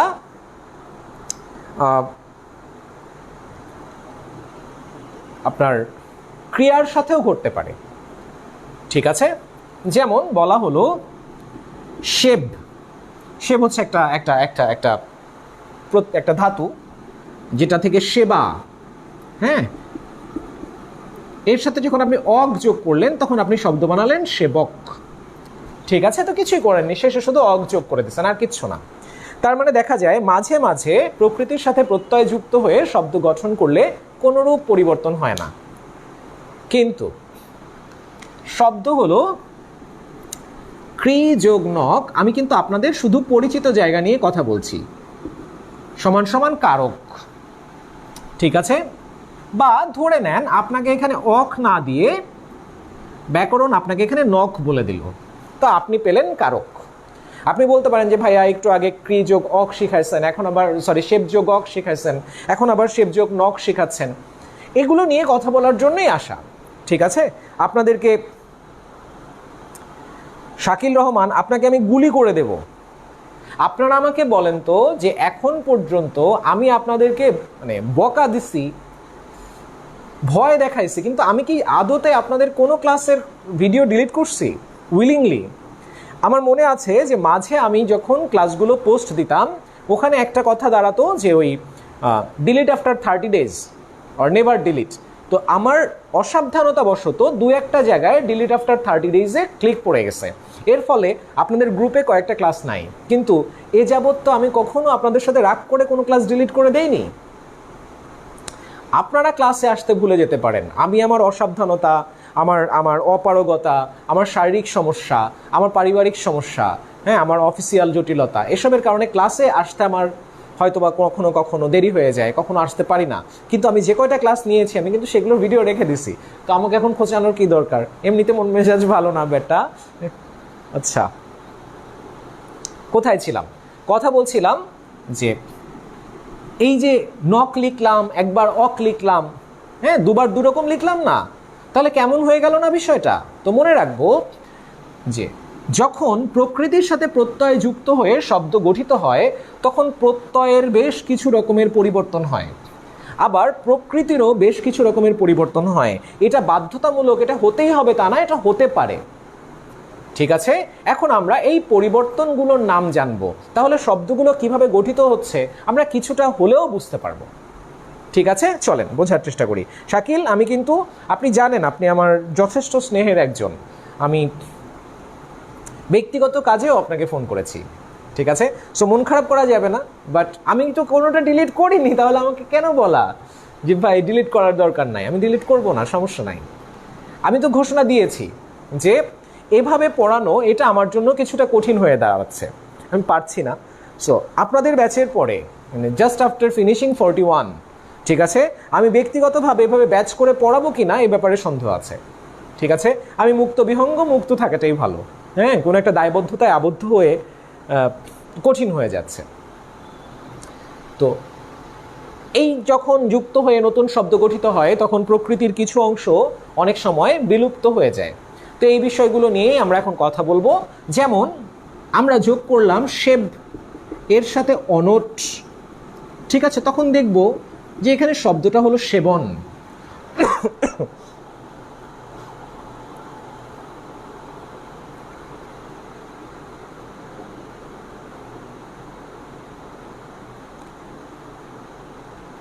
তারেক মাহমুদ বলেছেন, স্যার আপনাকে ইনবক্সে কিছু প্রশ্ন করলে উত্তর দেন না। তারেক, আপনার প্রশ্নগুলো নিয়ে আমি ক্লাসে কথা বলেছি, আপনি মনে হয় ছিলেন না। হ্যাঁ, তো আমি বলেছি আপনি ক্লাসে থাকলে হয়তো বা আপনি এটা জানতে পারতেন। ঠিক আছে, আমি বলেছি যে আমরা প্রশ্ন করব ততটুকু পর্যন্ত, আমি আপনাদেরকে আমি উত্তর করব যতটুকু আপনাদের আপাতত পড়ার সাথে মানে এটার সাথে প্রাসঙ্গিক।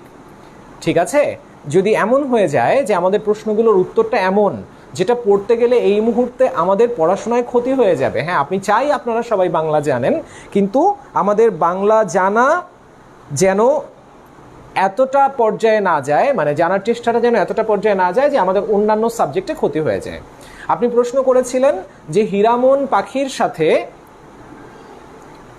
বলেছে সুফিবাদের সম্পর্ক আছে। আপনি আমার কাছে জানতে চেয়েছেন সুফিবাদ জিনিসটা কি।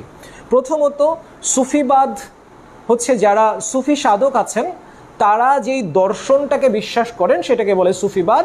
এই দর্শনের সাথে আপনার বাংলার সাথে কোনো রকমের সাদৃশ্য নাই। ঠিক আছে, এ কারণেই আমি সেই প্রশ্নটার উত্তর আপনাকে করিনি। আরও কয়েকটা প্রশ্ন আপনি করেছিলেন যেগুলো আসলে আমি মনে করেছি যে আপনার বোঝার জন্য এই জিনিসটা প্রয়োজন পড়বে না।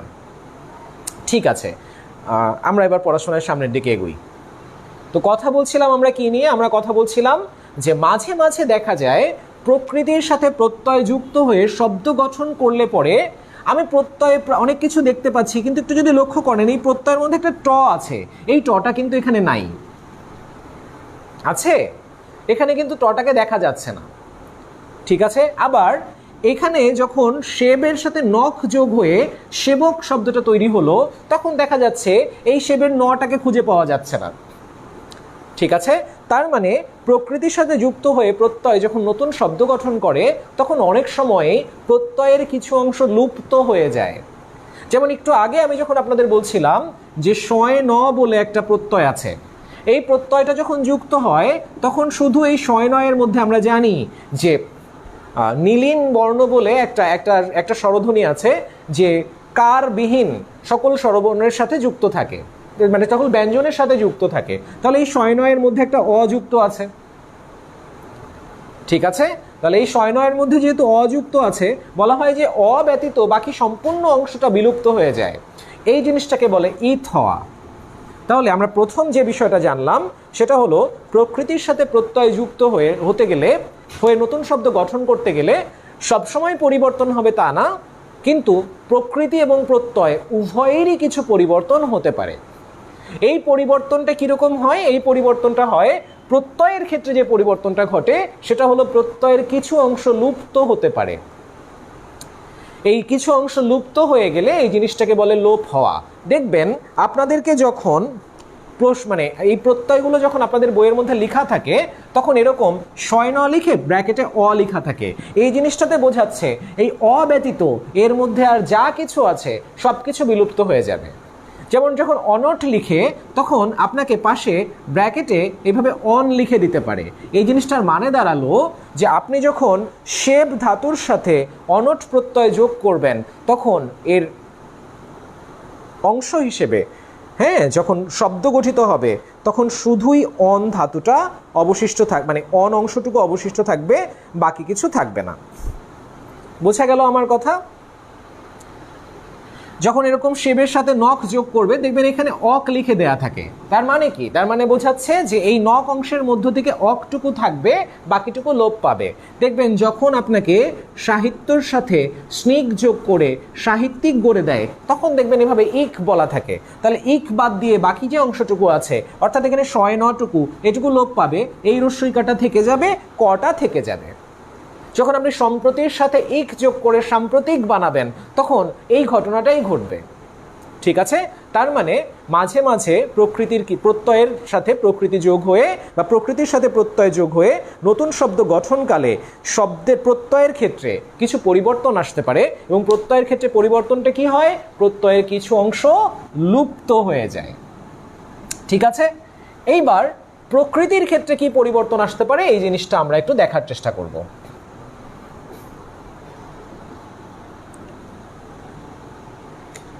বলা হলো ক্রি যোগ ত্রিচ, দেখবেন এখানে লেখা থাকে তা, মানে ত্রিচ প্রত্যয়টা যুক্ত হলে তা আসে। ঠিক আছে, আর কিছু থাকে না। দেখবেন পরে বলা থাকে কর্তা, যেমন করে নি যোগ ত্রিচ, হ্যাঁ, এখান থেকে শব্দ বানায় নেতা। ঠিক আছে, আচ্ছা, আবার এই ক্রির সাথে যখন আপনি নখ যোগ করেন মানে অক, তখন শব্দটা হয় কারক। ঠিক আছে, এখন আমরা যদি লক্ষ্য করি তাহলে দেখব যে প্রকৃতির সাথে প্রত্যয় যোগ হলে প্রত্যয়ের কিছু অংশ লুপ্ত হতে পারে, যেটাকে ইথ হওয়া বলে, এটা তো আমরা জানি। এখন প্রকৃতির কি পরিবর্তন ঘটতে পারে চলেন দেখা যাক।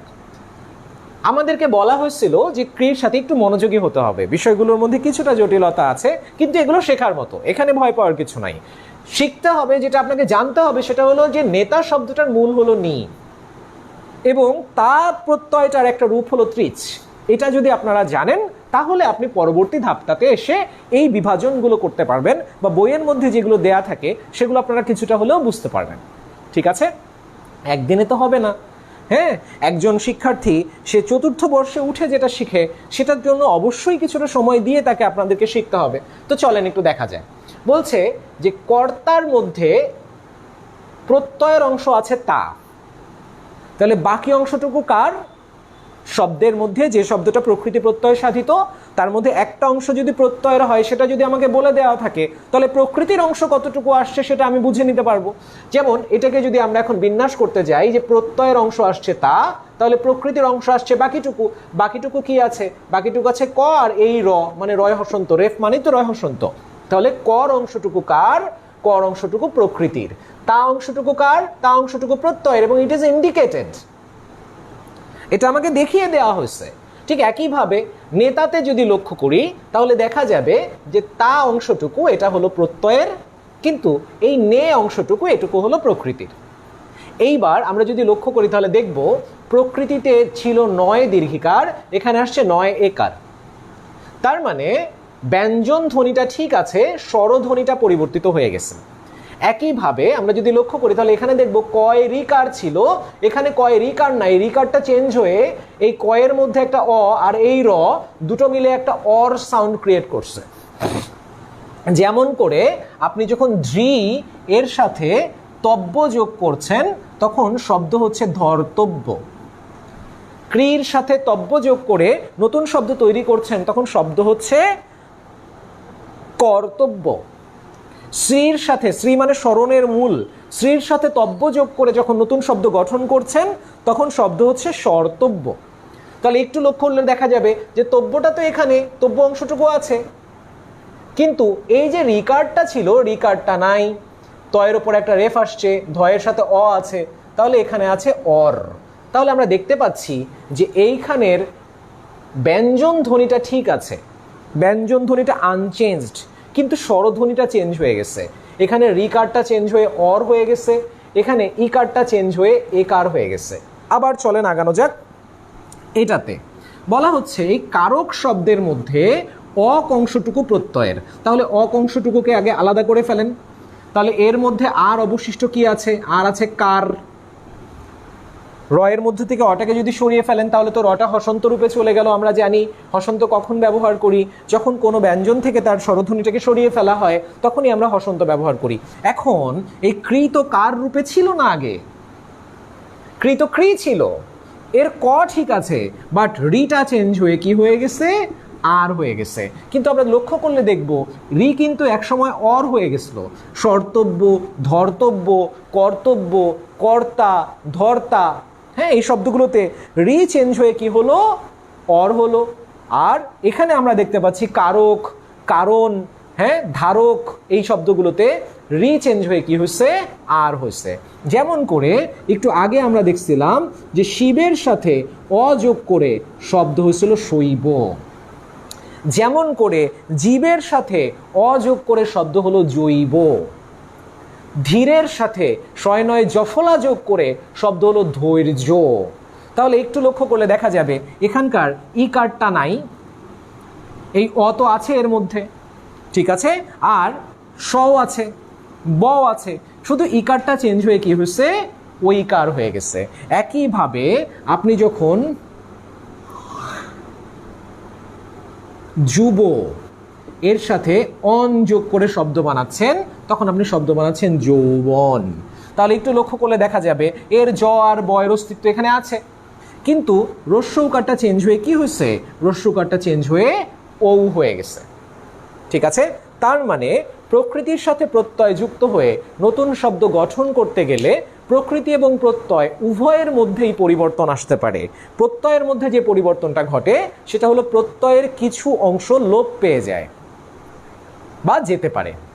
সেক্ষেত্রে অবশিষ্ট কি অংশ থাকবে সেটা প্রত্যয়গুলো আপনাকে যখন বই পড়াচ্ছে তখন বই প্রত্যেকটা প্রত্যয়ের পাশে তার যে মূল অংশটুকু সেটা যোগ করে দিচ্ছে, ঠিক আছে।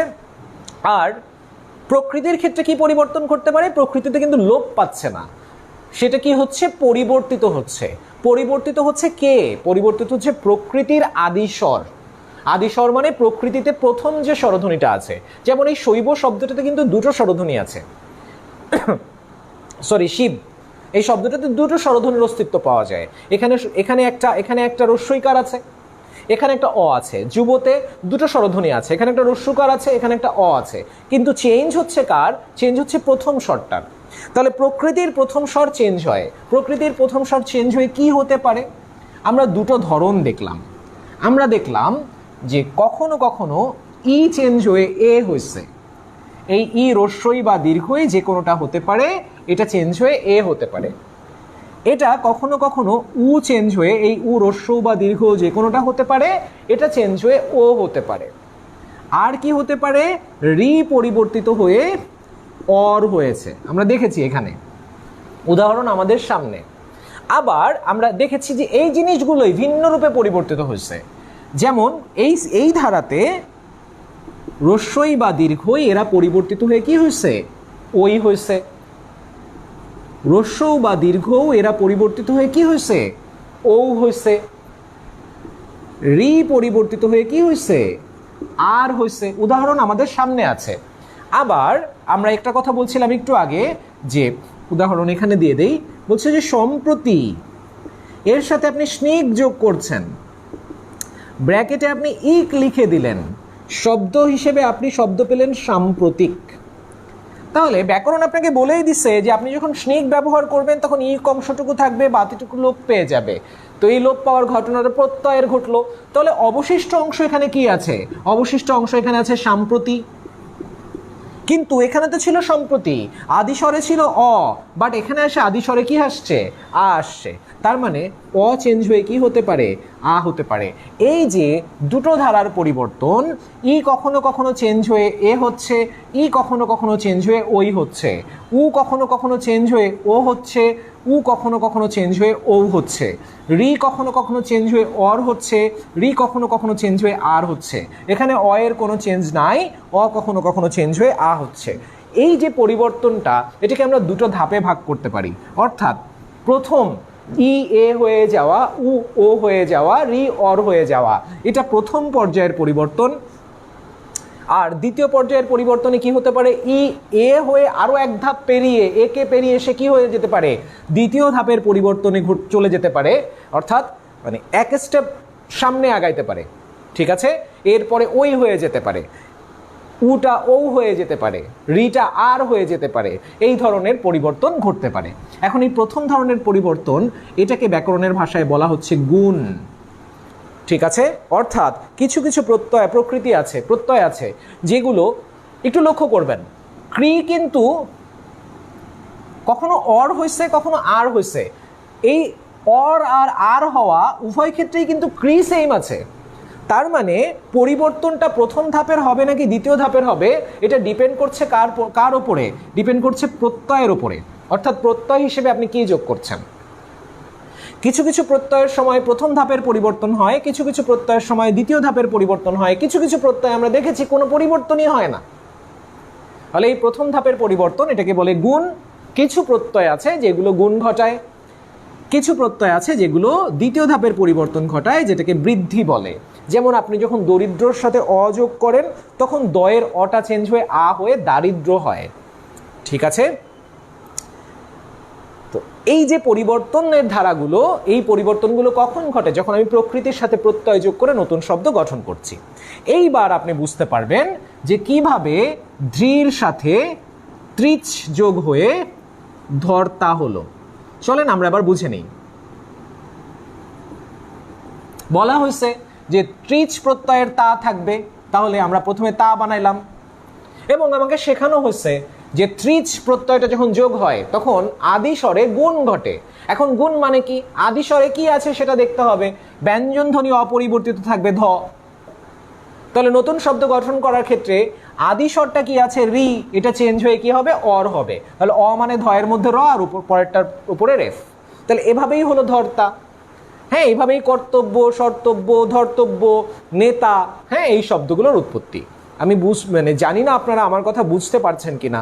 গুণ কি জিনিস, বৃদ্ধি কি জিনিস, এগুলো আসলে ডিপেন্ড করে কিসের উপরে কোনটা ঘটবে, এটা ডিপেন্ড করে আপনি কোন প্রত্যয় যোগ করছেন তার উপরে। এখন আমাদেরকে কি জানতে হবে? আমাদেরকে জানতে হবে কোন কোন প্রত্যয়গুলো যোগ হলে গুণ ঘটে আর কোন কোন প্রত্যয়গুলো যোগ হলে বৃদ্ধি ঘটে। আপনারা যদি আমার কথাগুলো বুঝে থাকেন তাহলে আমাকে জানান যে আপনারা বুঝছেন, অথবা বলেন যে বুঝছেন না, মানে বুঝতে পারছেন না। শাররিমা আক্তার, আমি আপনাকে একটা প্রশ্ন করেছিলাম, আপনাকে আমার কাছে কেন যেন মনে হচ্ছে ইউ আর ভেরি নিউ। আপনি কি এর আগে ছিলেন?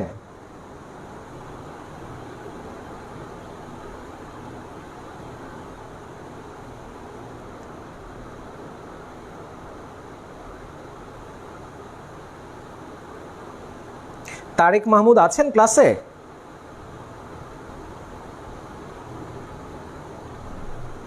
আপনারা একটু জানাবেন, বুঝলেও জানাবেন, না বুঝলেও জানাবেন, আমাকে তো বুঝতে হবে যে আপনারা আছেন কিনা বা আপনারা বুঝতে পারছেন কিনা।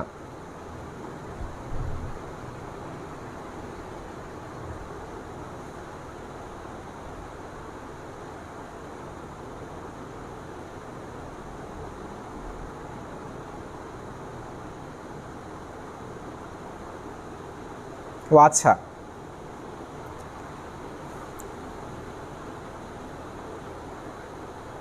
না আপনার নামটাই আমার কাছে নতুন মনে হচ্ছে, আপনার ছবিটা না।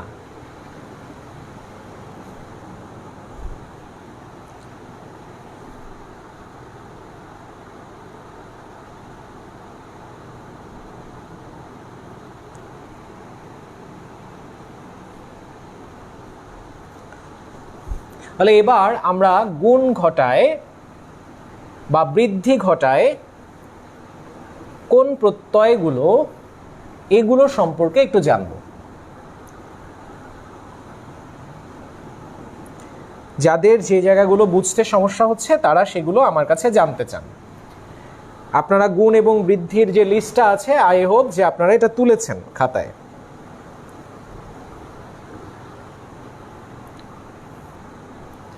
তাহলে আমরা দেখলাম যে প্রকৃতির সাথে প্রত্যয় যুক্ত হয়ে শব্দ গঠনের দুটো উপায় আছে। এক, শব্দে কোনো রূপ পরিবর্তন হবে না। দুই, প্রকৃতি এবং প্রত্যয়ের মধ্যে কিছু পরিবর্তন হতে পারে। পরিবর্তনের ধরনগুলো কীরকম? প্রত্যয়ের ক্ষেত্রে পরিবর্তনের সময় প্রত্যয়ের কিছু অংশ লুপ্ত হয়ে যেতে পারে। আর প্রকৃতির ক্ষেত্রে পরিবর্তনের ধরন কীরকম? প্রকৃতির মধ্যে থাকা স্বরধ্বনিটাতে পরিবর্তন আসতে পারে। সেক্ষেত্রে প্রকৃতিতে যদি একাধিক স্বর থাকে তাহলে পরিবর্তন হবে প্রকৃতির আদি স্বরের, অর্থাৎ প্রকৃতির প্রথম স্বরের। ঠিক আছে? আর এই যে প্রথম স্বরের পরিবর্তন, সেই প্রথম স্বরের পরিবর্তনটা দুইভাবে হতে পারে।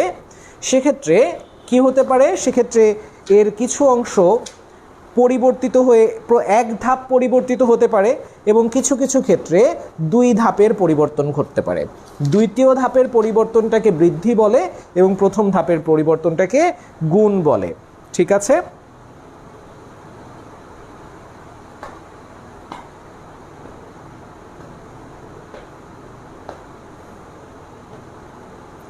আচ্ছা,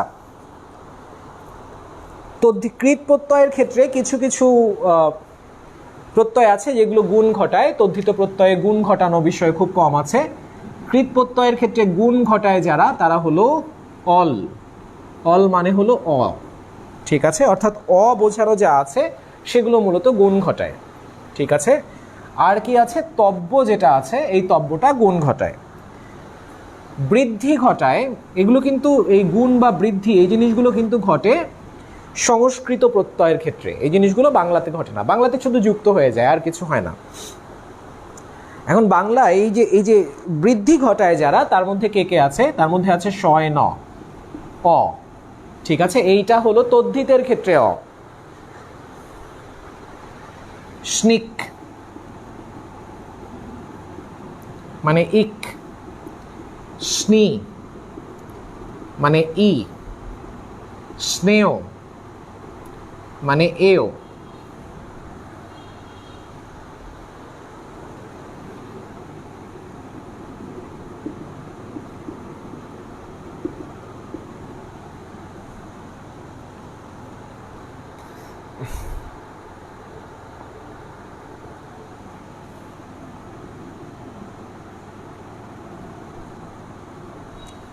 তাহলে এই যে বিষয়গুলো আছে, এরা যখন কোনো প্রকৃতির সাথে যুক্ত হবে বা কোনো শব্দের মধ্যে যখন আপনারা এই প্রত্যয়গুলোকে আইডেন্টিফাই করতে পারবেন, তখন আপনারা বিভাজন করবেন কিভাবে? গুণের মানে বৃদ্ধির সিস্টেমে। যেমন আমরা যদি এটা নেই, ধরে নিলাম আমাদেরকে শব্দ দিল জৈব। আমি কিন্তু একটু আগে বলেছিলাম এগুলো নিয়ে। তো আমরা লক্ষ্য করছি যে এটা শেষে একটা অ আছে, তাহলে এবং বিভাজনটা তাহলে কিভাবে করব? অটাকে আলাদা করে ফেলবো। তাহলে এই পাশে আমাদের অবশিষ্ট কি থাকছে? অবশিষ্ট থাকছে জৈব, ঠিক আছে? এবার কি করতে হবে? এটা রিভার্স মেথডে যেতে হবে। অর্থাৎ ওই থাকলে এটাকে চেঞ্জ করে রস্যই দীর্ঘ এ নিতে হবে, ও থাকলে এটাকে চেঞ্জ করে রস্যও দীর্ঘ এ নিতে হবে, আর থাকলে এটাকে চেঞ্জ করে রিকারে নিতে হবে, আ থাকলে এটাকে চেঞ্জ করে অকারে নিতে হবে। পরিবর্তনটা ঘটে এভাবে, আমরা যখন ভাঙবো তখন পরিবর্তনটা ঘটবে এভাবে, ঠিক আছে? তাহলে এখানে আদি স্বরে যেহেতু ওই আছে, এটাকে চেঞ্জ করে দীর্ঘ ইকার বানানো অনুযায়ী ওই পাশে অ, অ মানেই শয় নয়, শুধু শয় ন, ঠিক আছে? জানি না আপনারা মানে আছেন কিনা বা ধরতে পারছেন কিনা। চলেন আরও কিছু শব্দ নিয়ে কথা বলা যাক। যেমন শব্দ বলা হলো দৈনিক। এখন আমরা দেখতে পাচ্ছি যে এর শেষে একটা ইক সাউন্ড আছে, তাহলে আমরা ইক হিসেবে স্নিকটাকে আলাদা করে দেব। এই পাশে থাকছে ইক, আর আমরা মনে মনে যদি ডিসাইড করি, একটু চিন্তা করে নেই, তাহলে এই পাশে শব্দ থাকছে দৈন বা দৈন। কিন্তু এই দৈন আর ওই দৈন এক না, আমরা এবার শব্দটাকে চেঞ্জ করে নেব, ঠিক আছে? চেঞ্জ করবো কিভাবে? আমরা শুনেছি যে ইক হচ্ছে এমন একটা বিষয়, এমন একটা প্রত্যয় যেটা যখন শব্দের সাথে যুক্ত হয়েছিল তখন বৃদ্ধি ঘটাইছিল। বৃদ্ধি মানে কি? যদি এর আদি স্বরে রস্যই দীর্ঘই থেকে থাকে, তাহলে সে ওটাকে চেঞ্জ করে ঐকার বানাইছিল।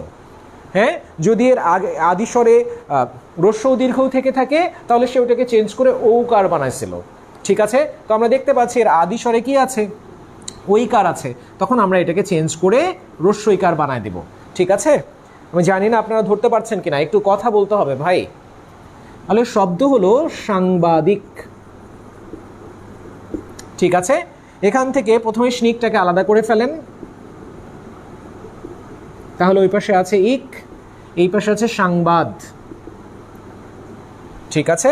কিন্তু আমরা জানি যে স্নিক এমন একটা প্রত্যয় যে কি করেছিল, যে তার আদি স্বরের ক্ষেত্রে বৃদ্ধি ঘটাইছিল।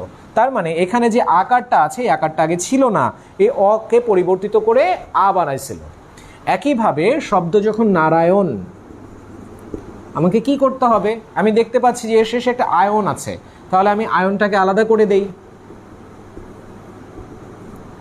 এবার অবশিষ্ট যে অংশটুকু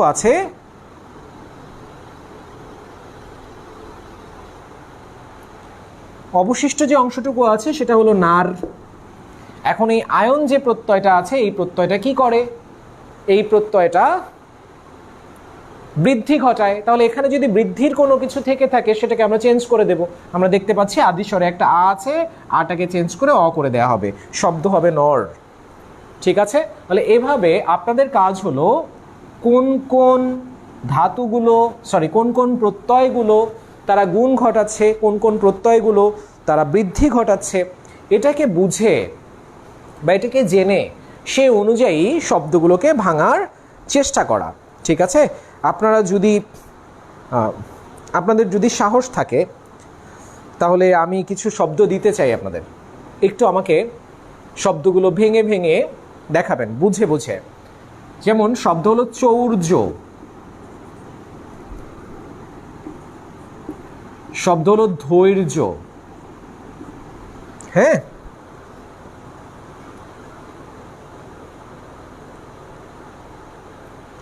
শব্দ হলো মালিন্য, শব্দ হলো জাগতিক,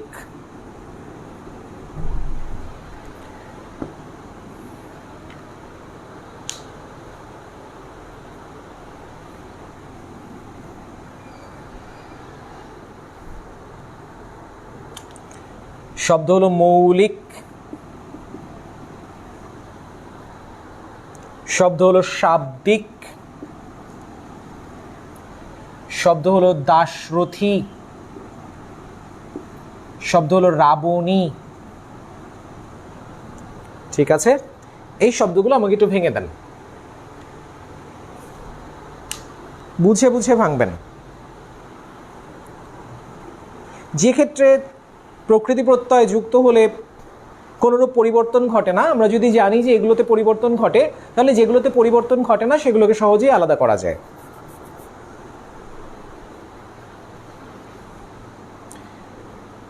এগুলো একটু ভেঙে দেখান ভাই, আমি আছি, আমি অপেক্ষা করছি আপনাদের জন্য। একটু দ্রুত, না পারলেও বলতে হবে যে পারবেন না।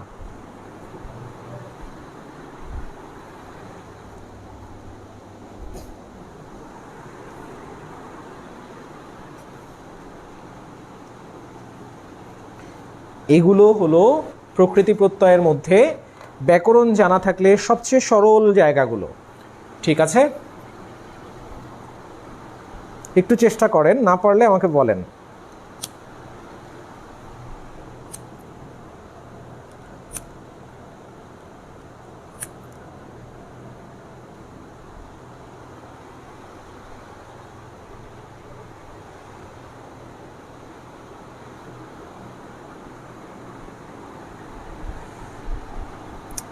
কই ভাই, কেউ তো ট্রাই করেন।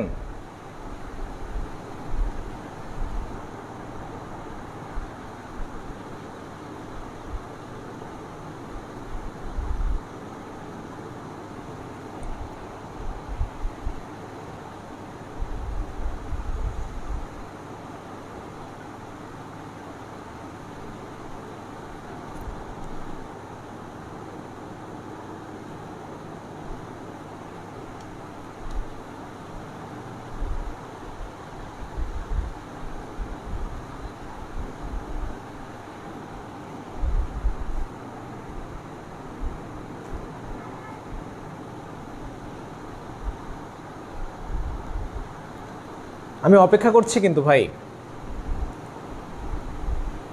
ইয়েস নো ভেরি গুড কিছু তো বলতে হবে। দীপক সাহা বলে একটা প্রশ্ন করেছেন, এতক্ষণ যেগুলো ছিল সেগুলো কি তাকে সামগ্রিক পরিবর্তন ছিল? হ্যাঁ দীপক, আমরা কিছু কিছু ক্ষেত্রে কৃত প্রত্যয় নিয়ে কথা বলেছি, কিছু কিছু ক্ষেত্রে তদ্ধিত প্রত্যয় নিয়ে কথা বলেছি। এই পরিবর্তনগুলো কৃত প্রত্যয় তদ্ধিত প্রত্যয় উভয় ক্ষেত্রেই ঘটতে পারে। বিষয়টা এরকম না যে গুণ বৃদ্ধি এই জিনিসগুলো শুধুই আপনার কৃত প্রত্যয়ের ক্ষেত্রে ঘটবে, অথবা এগুলো শুধুই তদ্ধিত প্রত্যয়ের ক্ষেত্রে ঘটবে। আপনারা কি আছেন না? আপনাদের জনসংখ্যা কমছে আস্তে আস্তে। আমি কিন্তু ক্যামেরার সামনে দাঁড়ানো, এবার উল্টো পাশে দাঁড়ানো, আমি আপনাদেরকে দেখছি সরাসরি। এই মোবাইল থেকে দূরে আসা কারণ ওটাতে একটু তাড়াতাড়ি মেসেজ এইগুলো আসে, কমেন্টগুলো।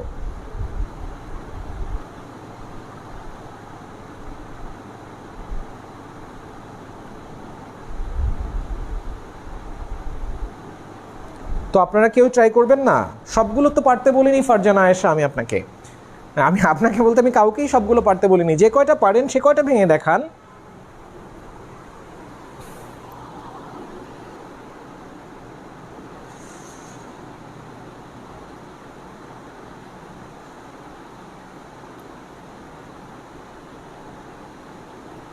সবার সাফওয়ান ট্রাই তো করছেন ভাইয়া,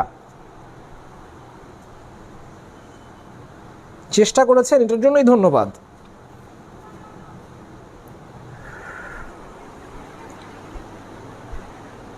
চলেন, আশা করছি এই যে প্রত্যয়গুলো আছে এই প্রত্যয়গুলো আপনাদের হাতে লেখা আছে। আমি এখানে আপনাদেরকে শুধু সেগুলোই দিয়েছি যেগুলো বৃদ্ধি ঘটায়, অর্থাৎ বৃদ্ধির পরিবর্তন করলেই হবে।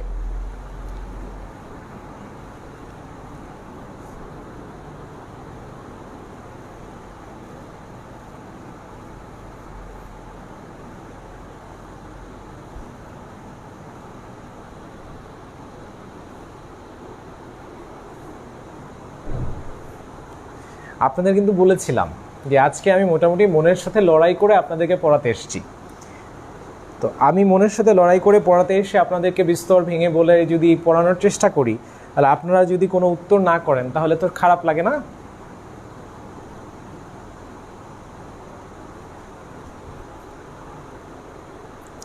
ঠিক আছে, তো আমরা যদি চৌর্য বৃত্তি এই শব্দটার কথা চিন্তা করি, তাহলে আমরা দেখব যে এর শেষে জ ছাড়া এখন পর্যন্ত আমরা যে প্রত্যয়গুলো নিয়ে কথা বলেছি কোনো প্রত্যয় নাই। তাহলে আমরা যদি চৌর্য থেকে জটাকে আলাদা করি, জ শয় নয় জফলা নামে ছিল, এই পাশে ছিল জ, তাহলে এই জায়গায় আমার কাছে অতিরিক্ত থাকে শুধু চৌর।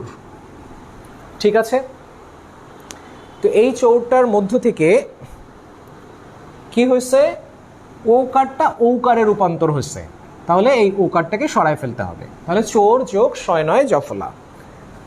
সবসময় যে কাঙ্ক্ষিত ফলাফল ঘটবে এটা প্রকৃতির নিয়ম না, ঠিক আছে, বিধান না। ধৈর্যর ক্ষেত্রে যদি আমরা দেখি তাহলে আমরা ওই পাশে শয় নয় জফলা বা জটাকে সরায় ফেলতে পারি, এই পাশে আমাদের কাছে থাকে ধৈর। নিয়ম অনুযায়ী রস্যই দীর্ঘই মানে যদি থাকতো সেটা চেঞ্জ হয়ে ঐকার হয়েছে, তাহলে এটাকে পরিবর্তন করে আমরা রস্যই দীর্ঘই রূপান্তর করব, এটা ছিল দৈর্ঘ্যইকার। ঠিক আছে, এখানেও জফলা আছে, জফলা মানেই শয় নয় জফলা, এবং এ কি করে আমরা জানি যে বৃদ্ধি ঘটায়। এই পাশে শব্দটা ছিল মালিন অবশিষ্টাংশ, আমরা মালিনকে বৃদ্ধিটাকে রিভার্স করব, আকারটাকে বাদ দিয়ে দেব। আকারটা ছিল অকার থেকে আকার হচ্ছে। এইবার জাগতিক, এর শেষে আমরা একটা পরিচিত প্রত্যয় পাচ্ছি যেটা হলো ইক, তাহলে অবশিষ্ট অংশটা থাকে জাগত। ঠিক আছে, তাহলে এটাকে আমরা বৃদ্ধিটাকে রিভার্স করে আমরা এটাকে জগৎ বানাবো, খণ্ডত জগৎ বানান লিখতে হয় আমরা জানি। ঠিক আছে, মৌলিক, আমরা এর শেষেও একটা ইক পাচ্ছি, অবশিষ্ট অংশটা মৌল। তো এই যে মৌল শব্দটা আছে আমরা যদি লক্ষ্য করি তাহলে আমরা জানি যে ইক এমন একটা প্রত্যয় যে কি করছে, যে বৃদ্ধি ঘটাইছে। তাহলে ঔ কার বৃদ্ধি ঘটার রূপ আমরা জানি যে ঔ আসছে রস্য দীর্ঘ থেকে, তাহলে আমরা এটাকে চেঞ্জ করে রস্য বা দীর্ঘতে নেব অ্যাকর্ডিং টু বানান, আমরা এটাকে মূল যোগ স্নিক বানাবো। শাব্দিক, এখান থেকেও স্নিকটাকে আলাদা করে ফেলি, এই পাশে আছে ইক, এই পাশে আছে শব্দ, সরি শব্দ, এই শব্দ থেকে শব্দটা পরিবর্তিত হয়ে হবে শব্দ। এখানে আছে দাশরথী, দাশরথী এর শেষে আছে ই, তো ই মানে কি আমরা বলেছি ই মানে শয় নয় রস্যই। হ্যাঁ, এইবার আমরা কি করব, আমরা এই দাশরথটাকে এখানে নিয়ে যাব এবং এর মধ্যে যে বৃদ্ধিটা আছে সেই বৃদ্ধিটাকে রিভার্স করে দশরথ বানাবো। এখানে আছে রাবণী, এখান থেকেও আমরা শয় নয় জফলা রস্যইটাকে আলাদা করে এই পাশে ই বানাবো, এই পাশে রাবণ। ঠিক আছে, এখন মূল শব্দটাই রাবণ, তো এক্ষেত্রে বৃদ্ধিটাকে আর রিভার্স করব না। তাহলে তামান্না আহমেদ মোটামুটি সবগুলোই সঠিক উত্তর দিয়েছেন। এই হলো প্রত্যয়ের জায়গা। এখন এগুলো আপনারা করতে পারলেন কেন, বা যারা মনে মনে চিন্তা করেছেন কেন চিন্তা করতে পারলেন, কারণ আপনাদের চিন্তায় এই শব্দগুলো আছে, আর চিন্তায় আপনার সেই শব্দগুলোই আছে যে শব্দগুলো আপনার পরিচিত। যে শব্দটা আপনি জানেন না সেটা তো আপনার চিন্তায় নাই। তাহলে যখনই এমন কোনো শব্দমূল পাওয়া যায় যে শব্দটার মূল আমি জানি না, তখন গিয়ে কিন্তু আর আমরা কাজ পর্যন্ত যেতে পারবো না। কারণ আমরা দেখতে পাচ্ছি যে রাবণের এটা কিন্তু চেঞ্জ হলো না কেন, কারণ মূল শব্দ রবণ, মানে রবণ না রাবণ। তাহলে এটার বৃদ্ধিটাকে আমরা কিন্তু রিভার্স করিনি, কিন্তু এর বৃদ্ধিটাকে রিভার্স করতে পারছি কেন, কারণ মূল শব্দ দশরথ। এই শব্দের বৃদ্ধিটাকে রিভার্স করছি কেন, কারণ এর মূল শব্দ শব্দ। ঠিক আছে, তাহলে বুঝতে পারছেন কি না প্রকৃতি এবং প্রত্যয় এটা আপনি তখন সলভ করতে পারবেন যখন আপনি কি জানেন, আপনি যখন প্রকৃতিটা জানেন, আপনি যখন প্রত্যয়টা জানেন। এখানে প্রত্যয়গুলোকে আলাদা করতে পারছেন কেন? কারণ এই প্রত্যয়গুলো আপনাদের একটু আগে লিখে দেয়া হয়েছে। যদি এগুলো লিখে দেয়া না হতো তাহলে এগুলো বোঝাটা আপনাদের জন্য কিছুটা কঠিন হয়ে দাঁড়াতো। আমার কথাটা আপনারা ধরতে পারছেন কিনা? তাহলে আমাদের কি কি দরকার? প্রথমত আমাদের একটা লিস্ট দরকার যে কোন শব্দগুলো, কোন প্রত্যয়গুলো গুণ ঘটায় এবং কোন প্রত্যয়গুলো বৃদ্ধি ঘটায়। এরপরে আমাদের কি দরকার? আমাদের এই গুণ বৃদ্ধি থেকে যে শব্দগুলো আমাদের গুরুত্বপূর্ণ এরকম কিছু শব্দ আমাদের প্রয়োজন। ঠিক আছে, এরপরে আমাদের কি দরকার? আমাদের দরকার যে প্রকৃতি প্রত্যয়ে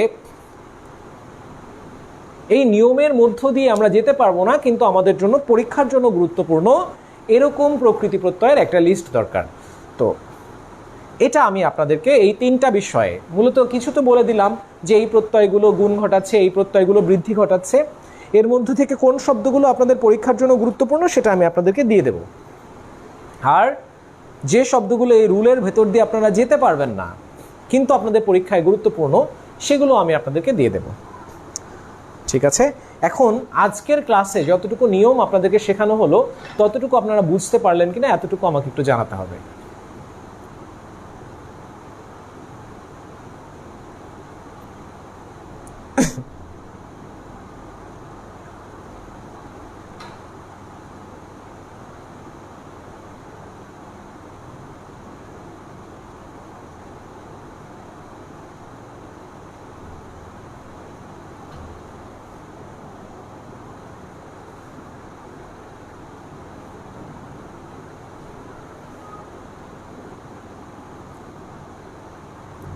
ভয় পেয়ে ক্লিয়ার করলেন না কিন্তু।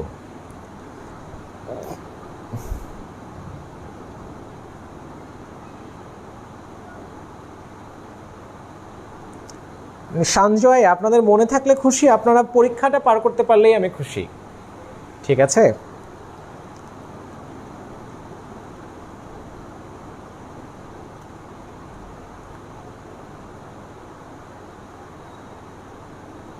ঠিক আছে, তাহলে আজকের আলোচনাটাকে আর বৃদ্ধি না ঘটাই। যতটুকু ব্যাকরণ আপনাদেরকে শেখানো সম্ভব ছিল ততটুকু আমি শিখিয়ে দিয়েছি। এর বাইরে পড়াতে গেলে টেকনিক পড়াতে হবে, টেকনিক পড়ানোর দরকার নাই। সাদৃশ্যপূর্ণ শব্দগুলোকে পাশাপাশি রেখে আপনাদেরকে দিয়ে দেওয়া হবে। আজকের ক্লাসে অনেকে ছিলেন যাদেরকে অনেক দিন ধরে ক্লাসে পাই না, তো ক্লাসে উপস্থিত হয়ে আমাকে আপনারা ধন্য করেছেন, ধন্যবাদ। ঠিক আছে, খারাপভাবে বলিনি, এটাকে নেগেটিভ সেন্সে নেওয়া যাবে না। আসলেই আমার ভালো লেগেছে আপনারা থাকাতে। তো ভালো থাকবেন, সুস্থ থাকবেন। আশা রাখি আগামী ক্লাসে আপনারা এখনই জেনে নেন এবং আমি এটা জানিয়ে দেব। আমার উচিত ছিল যে প্রত্যয় নিয়ে কথা বলবো এটা আপনাদেরকে আগে জানিয়ে দেওয়া, যাতে তাতে যাদের প্রত্যয় সম্পর্কে আলোচনা শোনার একটু ইচ্ছা থাকে তারা যেন উপস্থিত হতে পারেন। হ্যাঁ, ওই লিস্টটা গ্রুপে দেবো ভাই, ওই লিস্টটা গ্রুপে দেবো। দীপক শাহ জানতে চেয়েছেন যেটার কথা বলেছি সেই লিস্টটা গ্রুপে দেবো কিনা। তো আগামী ক্লাসটা আমাদের সমাস নিয়ে আলোচনা হবে, আল্লাহ তাআলা যদি সব কিছু ঠিক রাখেন। ঠিক আছে, তাহলে আপনারা সমাসের জন্য যাদের ক্লাস দরকার বোধ করেন তারা উপস্থিত থাকবেন। ব্যাকরণের এই অংশগুলো পার করলেই আমরা সরাসরি আধুনিক যুগের সাহিত্যের একটু পরবর্তী জায়গাগুলোতে, যতটুকু আমরা আলোচনা করেছি এর পরবর্তী জায়গাগুলোতে আমরা যাব। ভালো থাকবেন, সুস্থ থাকবেন, আমার সুস্থতার জন্য দোয়া রাখবেন। আমার বাচ্চাটা অসুস্থ, ছোট বাচ্চাটা, ও তো আপনারা জানেন যে মানে জাস্ট আফটার হিজ বার্থ সে আসলে একটা দীর্ঘ সময়ের জন্য এনআইসিইউতে ছিল। তো ওর জন্মগতভাবে নিউমোনিয়া ছিল। তো তখনই ডক্টর বলে দিচ্ছিলেন যে কোনোভাবে যেন ঠান্ডা না লাগে, বাট পরিবেশটা এখন এমন হয়ে গেছে যে গরম থেকে বাবুটার ঠান্ডা লেগে গেছে এবং ঠান্ডাটা একটু বেশিই লেগে গেছে। এই কারণেই আমরা ভয় পাচ্ছি, কারণ ডাক্তার না করে দিছিল। তো বাবুটা যেন সুস্থ হয়ে যায়। ভালো থাকবেন।